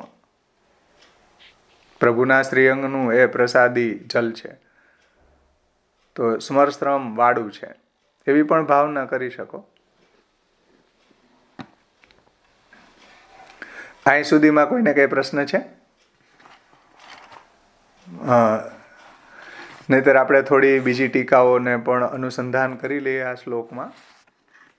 થોડું લાલુ ભટ્ટજીએ જે સમજાવ્યું છે એ જ રીતના સમજાવ્યું છે, પણ 1, 2, 3 વાત વિશેષ જે છે એ આપણે જોઈ લઈએ લાલુ ભટ્ટજીની.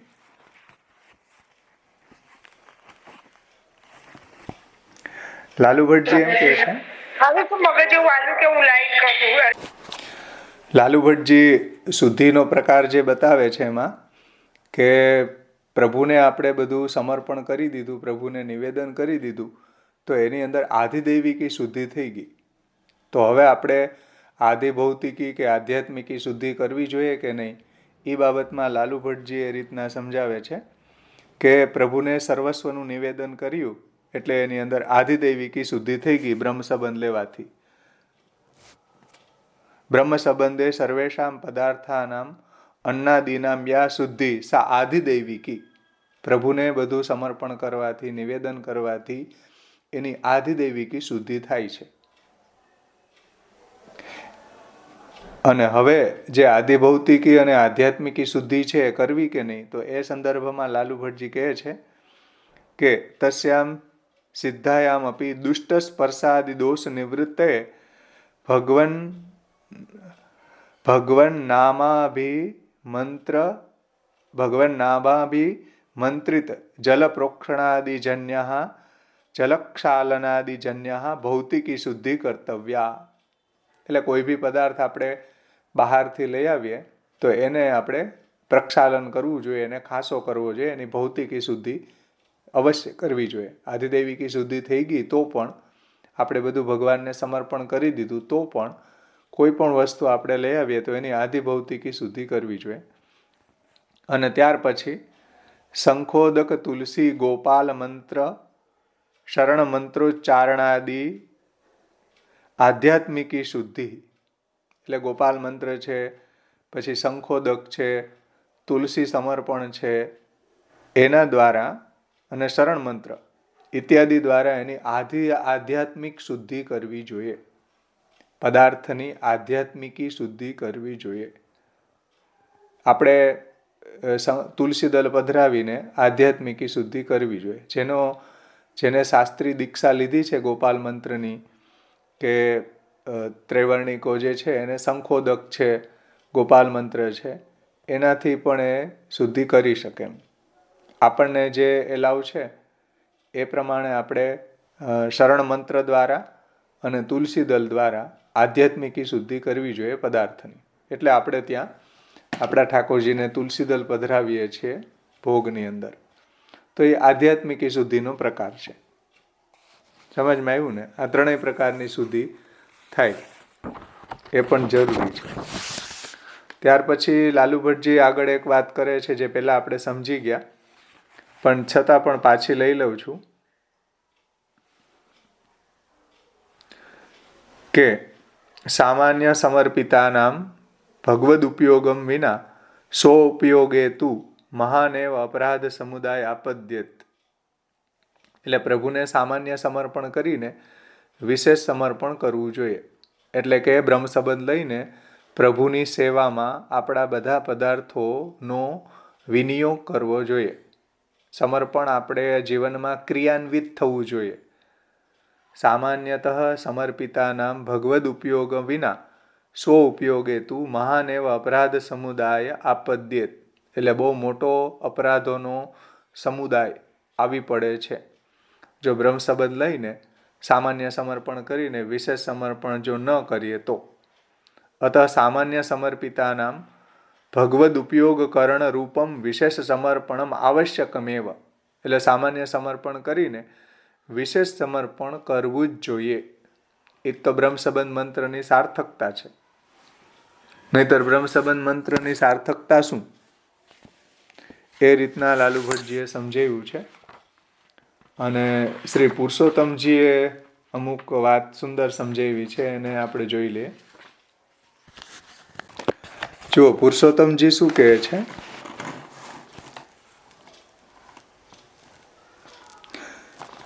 કે વસ્તુન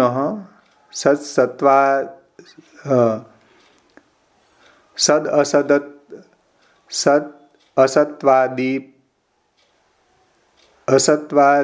પરીક્ષાર્થમ તત ઉદ્ધૃત્ય મુખાદોક્ષેપે આઘ્રાણે હસ્તલાપેન વા શિષ્ટસ્ય ન સામી ભુક્તમ.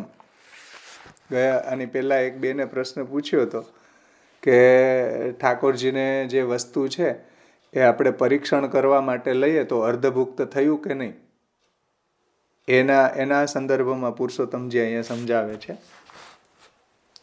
કે વસ્તુની યોગ્યતા કે અયોગ્યતા. વસ્તુની યોગ્યતા અહીંયા શબ્દ મૂક્યો છે કે વસ્તુના સદ અસદ એ સારી છે કે નહીં એવું પરીક્ષણ કરવા માટે જ્યારે આપણે કોઈ પણ પદાર્થ છે એને આપણે ચાખીએ તો એ અર્ધભુક્ત થતું નથી. વસ્તુની યોગ્યતા કે અયોગ્યતાની પરીક્ષણ કરવા માટે જો કોઈ વસ્તુ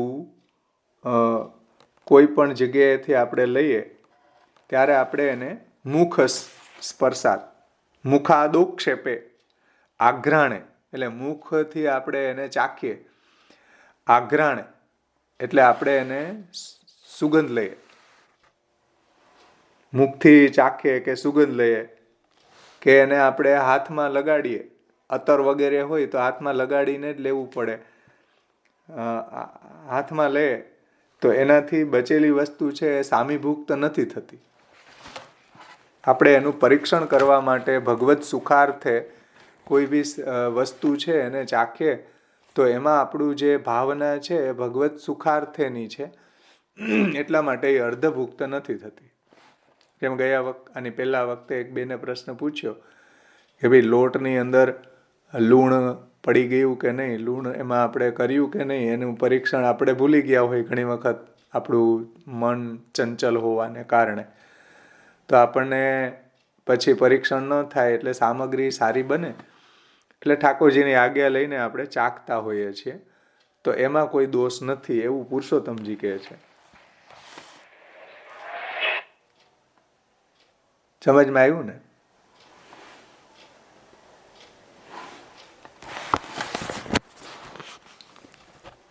એનું કારણ એ છે કે પરીક્ષા કરવા માટે જે લીધેલી વસ્તુ છે એ પછી વધેલી વસ્તુમાં જે ભુક્ત શેષ એટલે ભોગવ્યા પછી પાછળ બચેલું એવો વ્યવહાર એમાં નથી.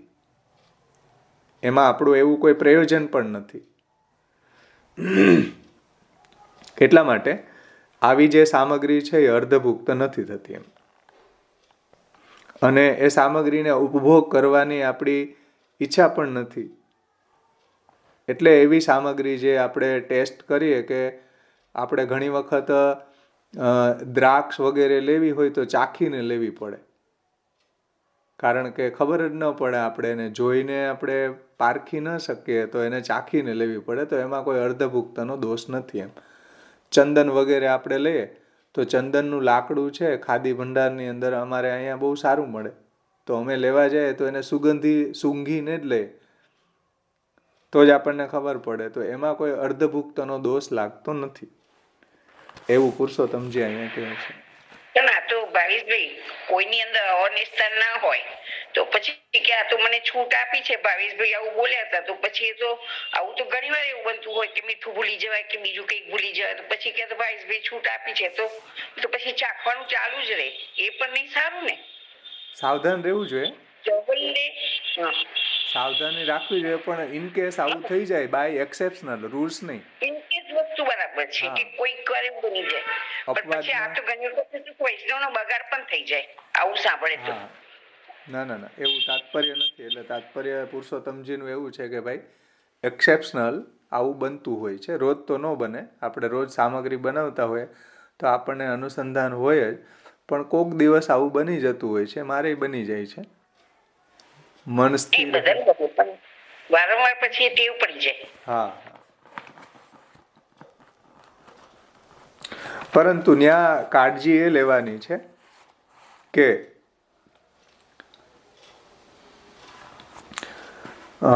કોઈ બી વસ્તુ જે છે એનો ઉપભોગ કરવાની જો મનમાં ઈચ્છા થઈ જાય તો શું પુરુષોત્તમજી કહે છે કે ભાઈ કોઈ સારી સામગ્રી બની હોય તો પ્રારંભિક અવસ્થામાં આપણે એટલું ભગવદ ભાવ એટલો દ્રઢ ન હોય તો પ્રારંભિક અવસ્થામાં આપણને વસ્તુનો ઉપભોગ કરવાની ભલે આપણે કરીએ નહીં પણ મનથી આપણને એવું થઈ જાય તો શું? તો એને પુરુષોત્તમજી કહે છે કે માનસ વ્યભિચારાદિવત. માનસ વ્યભિચારાદિવત એટલે કે કોઈ સતી સ્ત્રી હોય એની અંદર કોઈ પુરુષનું મન ચાલી જાય તો એ માનસ વ્યભિચાર કહેવાય.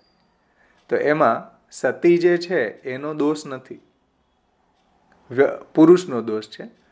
એવી રીતના જે સામગ્રી છે એ તો સતી જેવી છે, એ પ્રભુને ભોગ ધરવી, એ માનસ દોષ આપણામાં આવ્યો છે, પરંતુ એ સામગ્રીમાં દોષ નથી. એટલે એવી સામગ્રી પણ પ્રભુને ભોગ ધરી શકાય છે.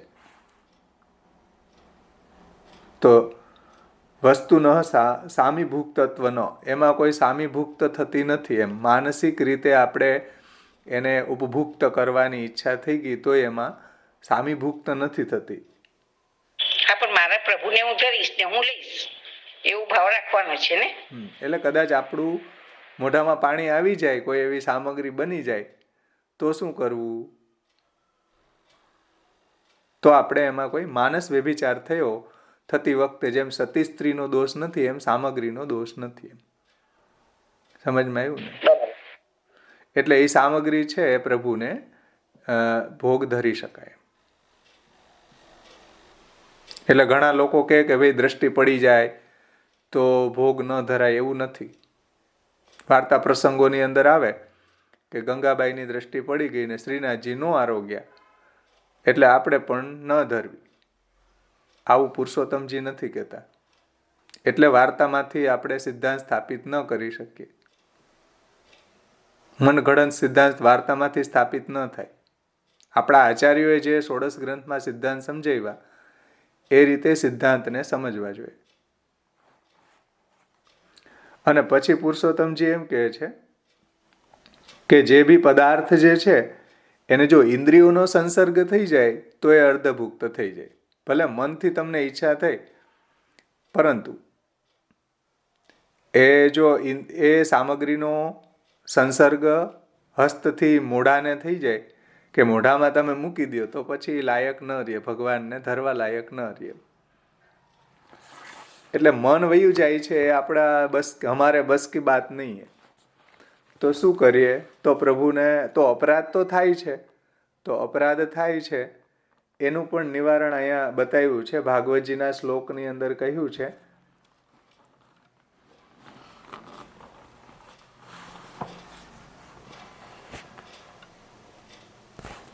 કે એ અપરાધને દૂર કરવા માટે ભગવાનના ચરણ કમળની અંદર બિરાજમાન વજ્રનું ધ્યાન કરવું.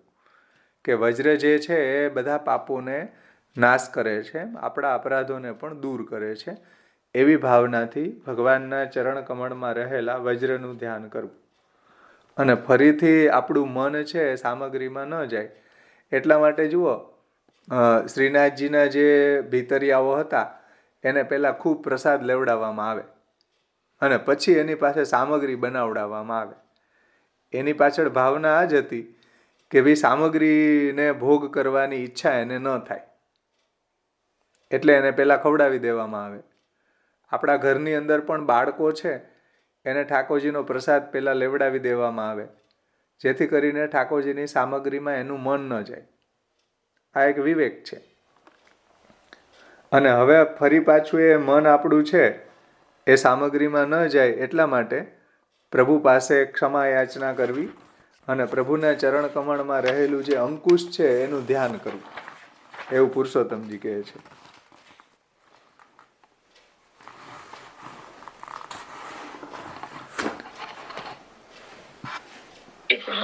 અમે જગન્નાથજી ગયા હતા ને ત્યાં બી પેલા ગાઈડે અમને આ જ કહ્યું હતું કે જે રસોઈ કરાવવા વાળા છે ને એને સવારે વહેલા જમાડી દેવામાં આવે, પછી લોકો રસોઈ બનાવે એટલે એમનું જમવામાં મન ના જાય. રાઈટ. એ વિવેક છે કે ઠાકોરજીની સામગ્રી જે છે એમાં એનું મન ન જાય. એટલે પુરુષોત્તમજી અહીંયા એમ કહે છે કે ભાઈ ભગવાનના ચરણ કમળનું ધ્યાન કરવું અને પ્રભુની પાસે ક્ષમા યાચના કરવી અને દીન ભાવપૂર્વક પ્રભુને ક્ષમા યાચના કરીને પ્રભુના ચરણ કમળમાં રહેલું અંકુશનું ધ્યાન કરવું. અંકુશનું એટલા માટે કે અંકુશ જે છે એ હાથીને કંટ્રોલ કરે છે. અંકુશ એવી રીતના આપણું જે મન છે એ હાથી જેવું છે અને એને ભગવાનના ચરણ કમળમાં બિરાજતું જે અંકુશ છે એનું ધ્યાન કરવાથી આપણું મન પણ કંટ્રોલ થાય છે, ભગવાનના ચરણ કમળમાં લાગે છે અને ફરીથી આવો અપરાધ ન થાય, સામગ્રીનો ઉપભોગ કરવાની એમાં આપણું મન ન જાય એવી આપણી કામના ન થાય. એટલે પ્રભુના ચરણ કમળનું ધ્યાન કરવું, પ્રભુને ક્ષમા યાચના કરવી પ્રભુ પાસે અને પ્રભુના ચરણ કમળમાં રહેલા અંકુશનું ધ્યાન કરવું. આ રીતના પુરુષોત્તમજીએ દોષ નિવારણનો ઉપાય પણ બતાવ્યો છે. એટલા માટે સામગ્રી બહારના લોકો તો જોઈ જ ન શકે, કારણ કે આપણે સામગ્રી સિદ્ધ કરતા હોય ત્યાં કોઈને આવવાનું એલાવ નથી. એટલે બહારના લોકો જે છે, જે અવૈષ્ણવ છે, એને તો આપણે સામગ્રી દેખાડતા પણ નથી. પણ આ વસ્તુ જે છે આપણું મન જાય એના માટેની આ છે. બહારના લોકોનો તો કોઈ પ્રશ્ન જ નથી, એને તો દ્રષ્ટિ પડવા જ ન દેવી જોઈએ. સામગ્રી એટલી છુપાવીને રાખવી જોઈએ એમ. પણ આપણે બનાવવા વાળો જ જો એમાં મન થઈ જાય તો શું કરવું? તો પ્રભુના ચરણ કમળની પ્રભુના ચરણારવિંદનું ધ્યાન ધરવું, પ્રભુના ચરણ કમળમાં રહેલા વજ્ર અને અંકુશનું ધ્યાન કરવું, એવું અહીંયા પુરુષોત્તમજી કહે છે. ભાવેશભાઈ, જય શ્રી કૃષ્ણ. જય શ્રી કૃષ્ણ. પણ આપણે સામગ્રી બનાવતા હોઈએ અને જયારે બનાવીને ભરતા હોઈએ ત્યારે નીચે ઢળી જાય છે કોઈ વખતે, તો એ ઢળેલી સામગ્રીને શું કરવાનું? પછી લેવાય તો નહીં આપણે, એટલે શું કરીએ? એટલે જો આપણા પગ નીચે પડી હોય કે આપણા પગનો સ્પર્શ થઈ ગયો હોય તો પછી ગાયોને આપી દેવી પ્રભુની આજ્ઞા લઈને. બરાબર. કે ભાઈ આ સામગ્રી આ રીતના નીચે પડી ગઈ હતી તો અમે ઠાકોરજીને સન્મુખ કરીને આજ્ઞા લઈને ગાયોને આપી દેવી. બરાબર. એટલે પણ આપણે એવી ના જો ખવાય ને પ્લેટફોર્મ ઉપર ઢોરાણી હોય તો એમાં કઈ એવું નથી એમ, એ ભરી બરાબર. લેવી. હા, જય શ્રી કૃષ્ણ. ભાઈ તમે આ ચિહ્નોનું ધ્યાન ધરવાનું કહ્યું બરાબર, ચરણ કમળ. હવે ચિહ્નોની તો આપણને ખબર ના હોય કે આ ચિહ્નનું ધ્યાન ધરવાથી, આ ચરણ કમળમાં આ ચિહ્ન આવેલું છે એનું ધ્યાન ધરવાથી તમારે એની વિનંતી કરવાની, બરાબર. તો પછી આપણે તો જેસો હું કહેશો તિહારુ શિવલ્લભ એ વિનંતી કરી લઈએ તો ના ચાલે? ચાલે, એ પણ શરણની ભાવના જ છે. તો ખબર પડતી જ નથી. હા, એવા ચિત્ર આવે છે ને ગૂગલમાં, તમે ચરણ ચિહ્નો લખો તો ભગવાનના ચરણ કમળના ચિહ્નોના ચિત્ર આવે જ છે એવા અંકો 16 ચિહ્નો વાળા. પણ નથી ધ્યાન બી નથી રહેતું, યાદ પણ નથી રહેતું. અને આપણે ત્યાં એવા ગ્રંથોની અંદર હરિરાયજીનો તો પ્યોરલી એક ગ્રંથ છે આખો, ચરણ ચિહ્ન ધ્યાનમ. 16 ભગવાનના ચરણ કમળના ચિહ્નનું જે ભાવના છે, એક એક ચિહ્નની ભાવના છે, એ હરિરાયજીએ ગ્રંથમાં બતાવી છે. વાંગ મુક્તાવલીમાં હરિરાયજીનો ગ્રંથ છે ભગવત ચરણ ચિહ્ન ધ્યાનમ. તો એમાંથી આપણે એની ભાવના પણ સમજી શકીએ. આ વિનંતીના કીર્તનો પણ એટલા માટે જ આપેલા છે ને આપણને કે તમારી કોઈ પણ ભૂલ કે હોય તો પ્રભુ ક્ષમા કરે. હા, બરાબર છે. એ દૈન્ય ભાવ પ્રાપ્ત થાય, ભગવાનનો આશ્રય આપણો દ્રઢ થાય તો દીનતા આશ્રય છે, આશ્રયના પદો છે એ આપણે ઠાકોરજી પોડી જાય પછી ગાય.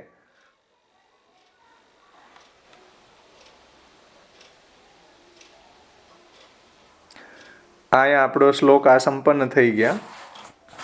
હવે કોઈને કંઈ પ્રશ્ન હોય, ગયા વખતમાંથી કાંઈ હોય એનું આપણે કંઈ ચર્ચા કરવી હોય તો કરી શકીએ.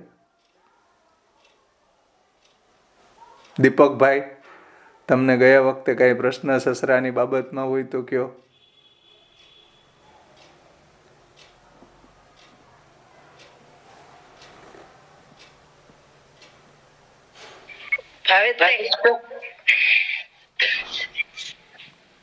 હા હા, બોલો, વાંધો નહીં, 1 by 1.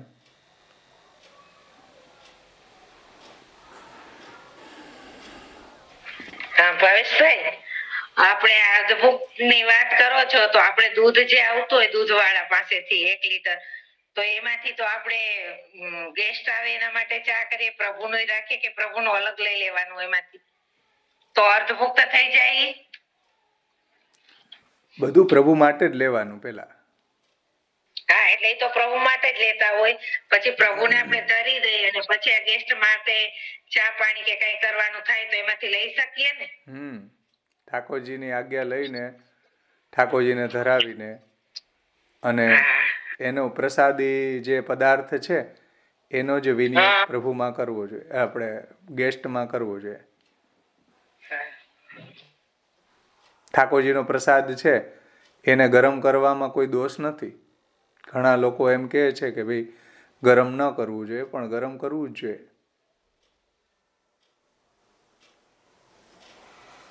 એમાં કોઈ શાસ્ત્રોક્ત દોષ નથી. એમાં જારીજીનું જલ તો ગરમ નથી થતું ને? એમાંય કોઈ દોષ નથી. જારીજીનું જલ કે ઠાકોરજીના જે પ્રસાદી તમે જલ રાખ્યું હોય એમાંથી તમે જારી ભરી લ્યો તો એ બધું સમર્પણ જ કહેવાય.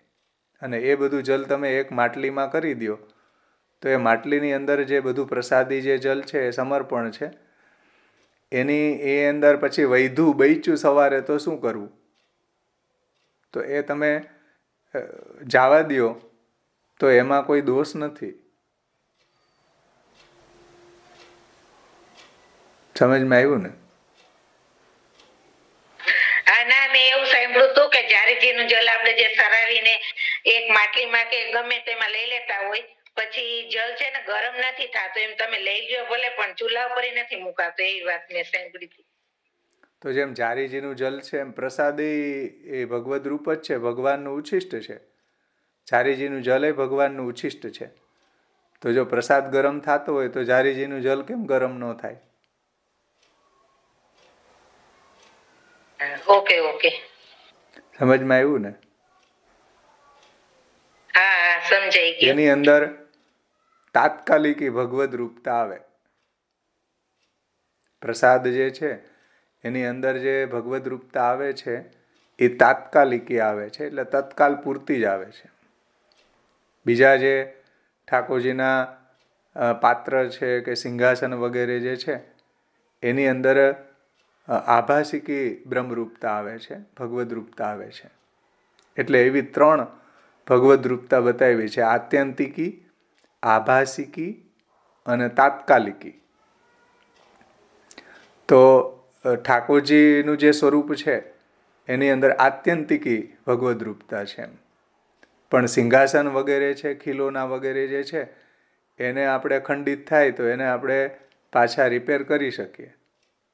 એની અંદર જે ભગવદ રૂપતા છે એ આભાસિકી છે. એટલે સિંહાસન છે કે ખીલોના છે એ ખંડિત થયા તો ફરી પાછા એને આપણે સાંધી શકીએ.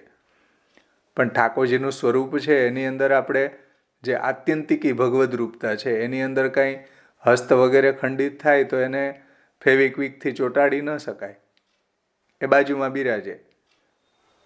પણ જે ઠાકોરજીના ઉપયોગમાં આવતા પાત્ર વગેરે જે છે, સિંહાસન વગેરે છે, ખીલોના વગેરે જે છે એ તૂટી જાય તો એને આપણે ફરી પાછા સાંધી શકીએ. જેમ હાંડો છે જલ ભરવા માટેનો, એ તૂટી ગયો તો આપણે એને ફરીથી રિપેર કરાવી શકીએ. એની અંદર આભાસિકી ભગવદ રૂપતા આવે છે. અને પ્રસાદ જે છે એની અંદર આત્યંતિકી ભગવદ રૂપતા આવે. આત્યંતિકી શું? તાત્કાલિકી. એટલે તત્કાલ પૂર્તિ જ એમાં આવે છે. પછી એ જલ વગેરે જે છે એનો ઉપયોગ ન હોય તો આપણે એને ગેંડી વગેરે એમાં વહેવડાવી દઈએ છીએ. એમાં કોઈ દોષ નથી, કારણ કે એમાં તાત્કાલિકી ભગવદ રૂપતા આવે. તમે પ્રસાદ લ્યો તો ઇનકેસ કોઈના થાળીમાં પ્રસાદ વહી દો તો એ પછી ડસ્ટબિનમાં જવા દેવો પડે. એ જૂઠણ છે એનો કોઈ ઉપયોગ નથી. તો પ્રસાદ નહીં, આપણે તો ભગવદ રૂપ માનીએ છીએ, પણ એમાં જે ભગવદ રૂપતા છે ને એ તત્કાલ પૂરતી જ છે. એ થાળીમાં જૂઠણ વહીધું પછી એમાં આપણને એવી ભગવદ રૂપતાનો ભાવ ન રહે. સમજમાં આવી ને વાત?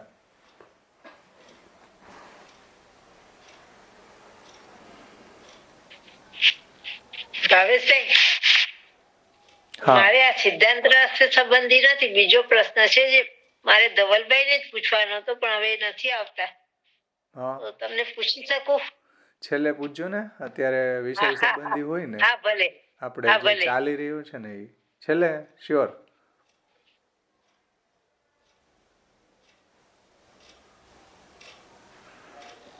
સમજાઈ ગયું બધાને? આત્યંતિકી, આભાસિકી, તાત્કાલિકી એ ભગવદ રૂપતા. ભાવેશભાઈ, આપણે કોકને કહીએ આવી રીતે તો એ કે આ કોને કહ્યું તમને? આ શાસ્ત્રમાં ક્યાં લખ્યું છે? એટલે કઈ પ્રમાણ તો સેવા સમર્પણનું પુસ્તક છે ને એમાં આ બધું ડિબેટ થઈ છે, ચર્ચા થઈ છે. એમાં શ્યામબાવાશ્રીએ આ ખુલાસો આપ્યો. એટલે કહી શકીએ ને અમે પછી કે તમારું મનનું કયો છો, એટલે કોકને કેવું હોય ને મનગણત નથી. હા ના, મન તમે નથી કેતા પણ અમારે કોકને કેવું હોય તમે શું કહીએ એમ. સેવા સમર્પણનું સંગોષ્ઠી વાંચો એને કહી. હા એટલે એમ કહી શકીએ એમ. હા બરોબર. એટલે જેટલા બી ભાવેશભાઈ, મારે એમ પૂછવું છે કે આપણે ઘણીવાર ઓલી સુગંધી લાવ્યા હોય પણ ઉપરથી પેલું એનું સ્ટીકર નીકળી જાય છે, તો ઘણીવાર એક જ કલરના હોય તો ખબર નથી પડતી, તો આપણે જરાક સૂંઘી શકાય તો અર્ધભુક્ત થાય એમ? પણ તમે ઠાકોરજીને ધરાવો ને ત્યાં ખબર પડી જ જાય. ઠાકોરજીને હાથમાં ઘસી અને તમે ઠાકોરજીના ગાદીજી ઉપર કે ઠાકોરજીના સૈયા મંદિર ઉપર કરો તો તમને આમાંય ખબર પડી જાય. સૂંઘવાની આવશ્યકતા નથી. By default. ધારો કે હવે એ શીતકાલનું હોય અને બીજું ઉષ્ણકાલનું એવું હોય તો પછી કઈ દોષ ન લાગે ને? પણ સુગંધ તો ખબર પડી જ જાય. સોંધાની હોય કે હિના હોય કે અંબર હોય કે ગુલાબ હોય, સુગંધથી ખબર ન પડે?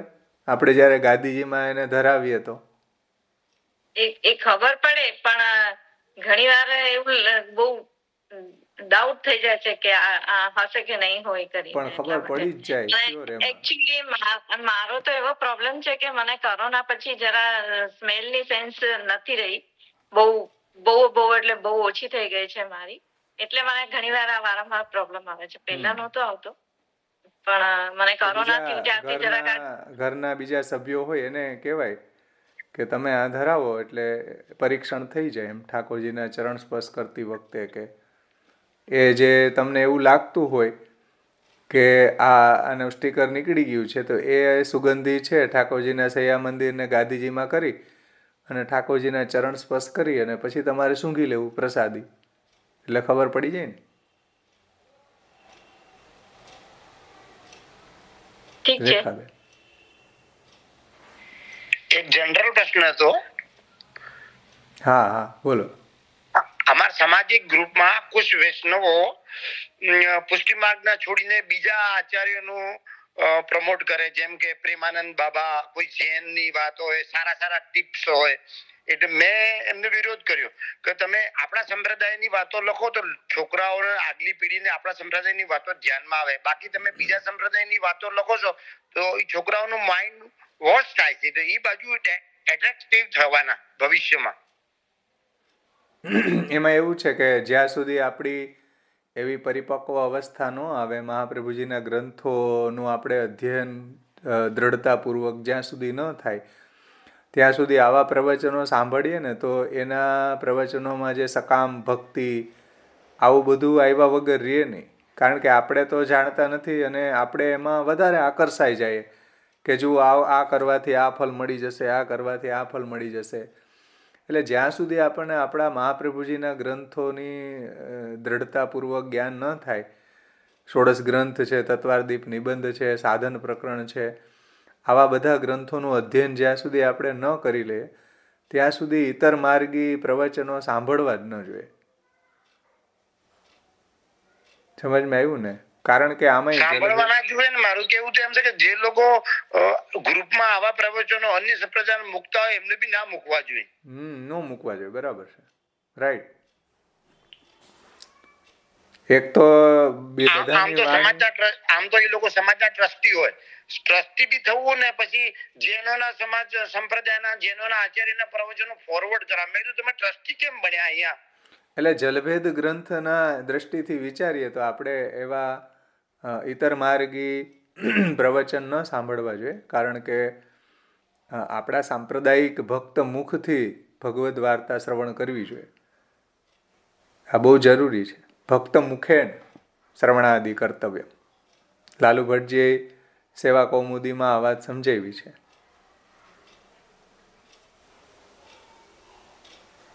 સમજમાં આવ્યું ને વાત? હેલો ભાવેશભાઈ, જય શ્રી કૃષ્ણ. જય શ્રી કૃષ્ણ. આપણે જે સામગ્રી સિદ્ધ કરીએ બદામ ની તો ઠાકોરજી અણી વાગે ને એટલે આપણે અણી કાઢી નાખીએ તો પછી એ ગૌગ્રસ્ત કાઢી નાખવાની. સમજાણું નહીં પ્રશ્ન. કે આપણે સામગ્રી કઈ સિદ્ધ કરીએ ભગવાનની તો બદામ કાતરીએ તો બદામના ટુકડા આપણે સિદ્ધ કરીએ તો બદામની અણી હોય એટલે ભગવાનને વાગે નહીં, એટલે આપણે એ દ્રષ્ટિએ અણી કાઢી નાખીએ તો અણીઓ બધી ગૌગ્રાસમાં ભરાઈ દેવાની. બરાબર. વેસ્ટેજ જે નીકળવું હોય એને આપણે ગૌગ્રાસમાં દઈ શકીએ. બરાબર, આજે ખબર પડી. કોઈ બી પદાર્થ હોય એના છિલકા વગેરે જે છે કે વેસ્ટેજ છે એ આપણે ગાયને દઈ શકીએ. નહીં તો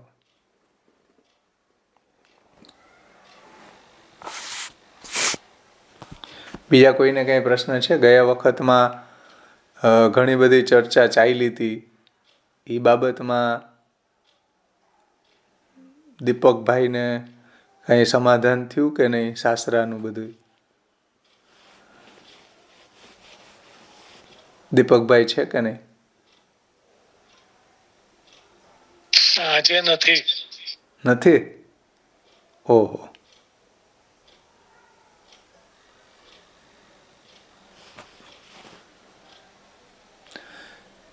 ચલો, બીજા કોઈને કાંઈ ન હોય તો આપણે સમાપન કરીએ.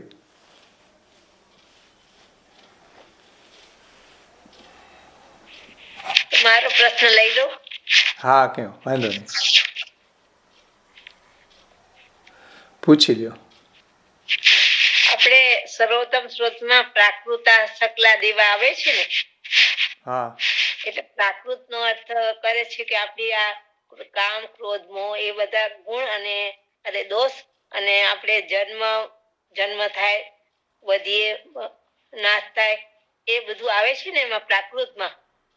તો આપણે પ્રાકૃતા સકલા દેવા એ કૃષ્ણાશ્રયમાં કે છે ને, તો એ દેવો પણ એક કોટીના થયા. દેવોના ઘણા બધા પ્રકાર છે ને. નિત્ય દેવો છે, કર્મ દેવો છે. એટલે ઘણી દેવીઓની જે છે એ તમને અમુક પુણ્ય કર્મ કરો એને કારણે પ્રાપ્ત થાય છે. તો એ આવું જ છે. પ્રાકૃતા સકલા દેવા ગણિતાનંદ કમબ્રહત પૂર્ણાનંદો હરિસ્તસ્માત કૃષ્ણ એવા ગતિર્મમ. સમજાવવાનું તાત્પર્ય આપણે કોટીના થયા ને, તો મનુષ્ય જેવા થયા ને દેવો. એટલે આપણાથી થોડી ઊંચી અમુક કર્મ કરવાથી એવી યોની પ્રાપ્ત થાય છે એમ. એટલે સાવ આપણા જેવા નહીં, પણ આપણાથી ઊંચી યોની છે એમ. પરંતુ ત્યાં પણ પાછા ક્ષીણે પુણ્ય મૃત્યુલોકે વિશંતિ. પુણ્ય ક્ષીણ થાય તો ફરી પાછું મૃત્યુલોકમાં આવવું પડે. તો એમને પ્રાકૃતા કહ્યું તો આપણને એમ થાય કે આ ટીકાકારોએ બધા ટીકાકારોને કૃષ્ણાશ્રયમાં જોવું જોઈએ કે બધાએ કઈ રીતના અર્થ સમજાવ્યો છે. એને આપણે ટીકામાંથી જોઈ શકીએ વિશેષ. એટલે આ ત્રિદેવ છે, આ બ્રહ્મા, વિષ્ણુ ને મહેશ, અને એના કરતા બીજા દેવો પાછા એની નીચા જ આવ્યા ને, નીચલી કોટીના. એ ત્રણેય ગુણા અવતારો છે, ભગવાનના ગુણા અવતારો છે. એટલે એ પ્રાકૃત જેવા નહીં એમ? નહીં, એ પ્રાકૃત નથી, એ નિત્ય દેવો છે. એ તો ભગવાનના ગુણા અવતાર છે. એની વાત અહીંયા નથી હો, એની વાત ત્યાં નથી. એમાં એવું આવ્યું ને એટલે મને એમ પ્રશ્ન થયો. આમાં પ્રાકૃત આવ્યું ને આમાં સર્વોત્તમમાં આવ્યું, એટલે મને પ્રશ્ન થયો. હા, બરાબર કે બરાબર છે. બરાબર. અને હવે ધવલભાઈ નથી આવતા ને, તો ધવલભાઈ હમણાં કરાવતા હતા ને, એમને જ પૂછત. હા, એ હમણાં આવશે ત્યારે આપણે પૂછશું એને. જો કે આ ટીકામાં જોઈએ ને, હું કહીશ તમને કઈ રીતના, એટલે તમને જ એટલે પૂછ્યું, ભૂલી જાવ ને, કઈ રીતના ટીકાકારોએ લીધું છે એ આપણે ટીકામાંથી જોઈ શકીએ. એમને જવાબ ન અપાય. અને તમે હમણાં સર્વોત્તમ કરાવો છો ને, હા, તમારી લિંક ચાલે છે ને, એટલે મેં કીધું તમને વધારે ખબર હશે. પણ આ કૃષ્ણાશ્રયનો વિષય છે ને, એટલે આપણે કૃષ્ણાશ્રયમાંથી ટીકાકારોએ કઈ રીતના અર્થ લીધો ને, આપણે એને જ કન્સલ્ટ કરવું પડે. કઈ રીતે એને સમજાવ્યું, કયા દેવોની વાત ચાલી રહી છે ત્યાં. કારણ કે દેવોના ઘણા બધા પ્રકારો છે.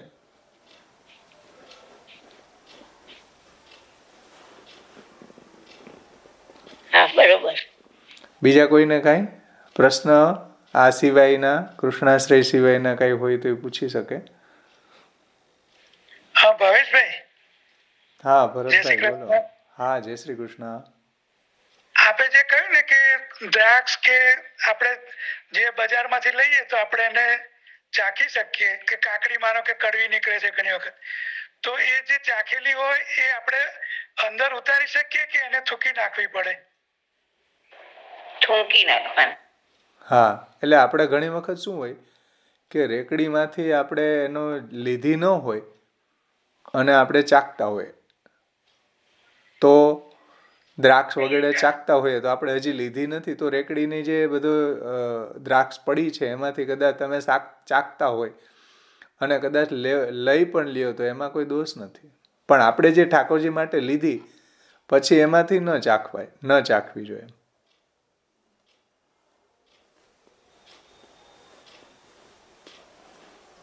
અને ઘરે આવી ગયા પછી કારણ કે અમુક સામગ્રી છે એ રેકડીવાળો કાંઈ ચાખવા થોડી દે, કાકડીને કાંઈ ચાખવા થોડી દે. તુરિયા છે તો તુરિયાને એ ચાખવા ન દે, એ તો લેવા જ પડે એમને. અને એને આપણે ઘરે આવીને ખાસા કરીને સિદ્ધ કરતી વખતે ઠાકોરજીની આજ્ઞા લઈને કે સન્મુખ કરીને પછી ચાખી અને આપણે ફેંકી દેવું જોઈએ, એમ ગળે ન ઉતારવું જોઈએ.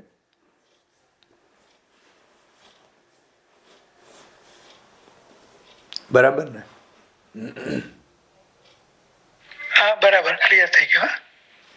ઓકે.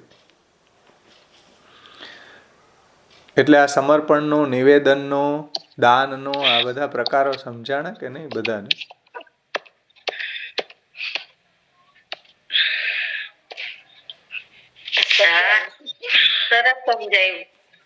સરસ. કોઈ પણ ગ્રંથ છે એને ટીકાથી સમજવો જોઈએ.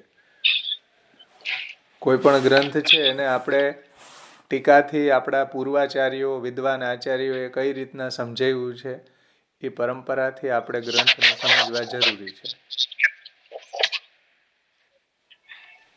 નહીતર શું થાય? નહીતર 40 વર્ષ સેવા કરીએ તો આ ખબર ન પડી કે સમર્પણ ને દાન ને વિનિયોગ ને શું. 40 વર્ષે એને એ ખબર ન પડી મરજાદીને, એ ટાંકો બીજાને આપી દીધો. ઠાકોરજીના ઉપયોગમાં આવતા બધા જે નેપકિન વગેરે જે છે એ બીજાને આપી દે, પોતે ન વાપરે. તો ખબર જ નથી. 40 વર્ષથી સેવા કરે, દાન એટલે શું, સમર્પણ એટલે શું. આવી હાલતમાં જીવીએ છીએ. જરૂરી છે આ બધું સમજવું. મહાપ્રભુજીના ગ્રંથો પ્રથમ સમજવા જોઈએ. શાસ્ત્રમ અવગત્યમ મનોવાગ દેહે કૃષ્ણ સેવ્ય. શાસ્ત્રનું અવગાહન કરીને પછી મન, વાણી અને દેહથી કૃષ્ણની સેવા કરવી જોઈએ. તો મહાપ્રભુજીના 16 ગ્રંથ સમજ્યા વગર સેવામાં પ્રવૃત્ત ન થવું જોઈએ. અને પ્રવૃત્ત થઈ ગયા તો હવે સમજવા જોઈએ. એના વગર આપણે આગળ વધી જ ન શકીએ એક ડગલું એક પણ. મહાપ્રભુજીની વાણી છે, મહાપ્રભુજીના આ 16 ગ્રંથો, આમાં જે સાધના પ્રણાલી સમજાવી છે એ સમજ્યા વગર આપણે આ માર્ગ ઉપર ચાલી અગ્રેસર ન થઈ શકીએ.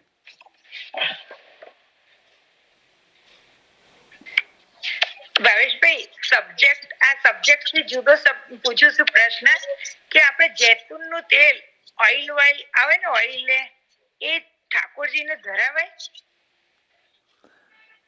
શેનું આવે? જૈતુન તેલ કહેવામાં આવે છે અને હિન્દુમાં ઓલિવ ઓઇલ. જૈતુન કા તેલ શેના માટે આવે?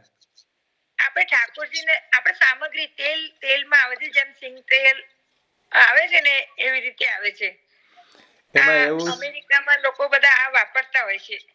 એમાં એવું છે ને કે જો તમારે શુદ્ધ તેલ જોઈતું હોય, શુદ્ધ તેલ ઠાકોરજીને ધરાવવું હોય તો જ્યાં આવા મિની જે મિલ ચાલતા હોય, હવે તો બધા ગામડામાં 2-2, 3-3 મિલો ચાલે આવા, કે ખેડૂત લોકો છે એ પોતાની માંડવી ત્યાં લઈ અને તેલ કઢાવે છે. તો અમે જે કરીએ એ તમને કહું કે જ્યાં જ્યાં આવા મિની મિલ ચાલે છે ત્યાં એ લોકો માંડવી રાખે. તમારે જેવી ક્વોલિટીની માંડવી કઢાવી હોય એવી ક્વોલિટીની તમારી સામે જ એ તેલ કાઢી દે. અને એવું જ કરવું જોઈએ. જો શુદ્ધ તમારે તેલ ઠાકોરજીને ધરવું હોય તો આવા મિલની અંદર જઈ અને ત્યાં માંડવી લઈ ખરીદી અને પછી તેલ કાઢી અને પછી લઈ આવો, એ બેસ્ટ બધાથી. બાકી ગામમાંથી તમે લ્યો કે આવી જેતપુરનું લ્યો, એમાં બધી 35% તો ભેળસેળની છૂટ સરકારે આપી અને 35% એ પોતાના તરફથી ભેળસેળ કરે, એટલે 70% કરે, 30% હોય. અહીંયા તો પોસિબલ જ નથી કોઈ રીતે. બરાબર. પોસિબલ થઈ જાય. ગામડામાં ક્યાંક જવું પડે ને, આપણે કેમ લગ્નમાં ક્યાંય ને ક્યાંય જાય, સુરત જાય, પૂના જાય, મુંબઈ જાય, કેવું પોસિબલ થઈ જાય, તરત થઈ જાય, ટિકિટ આવી જાય, બધું થઈ જાય પોસિબલ. કરવું છે તો બધું પોસિબલ છે, નથી કરવું તો ગામમાંથી ન થઈ શકે. બરાબર ને?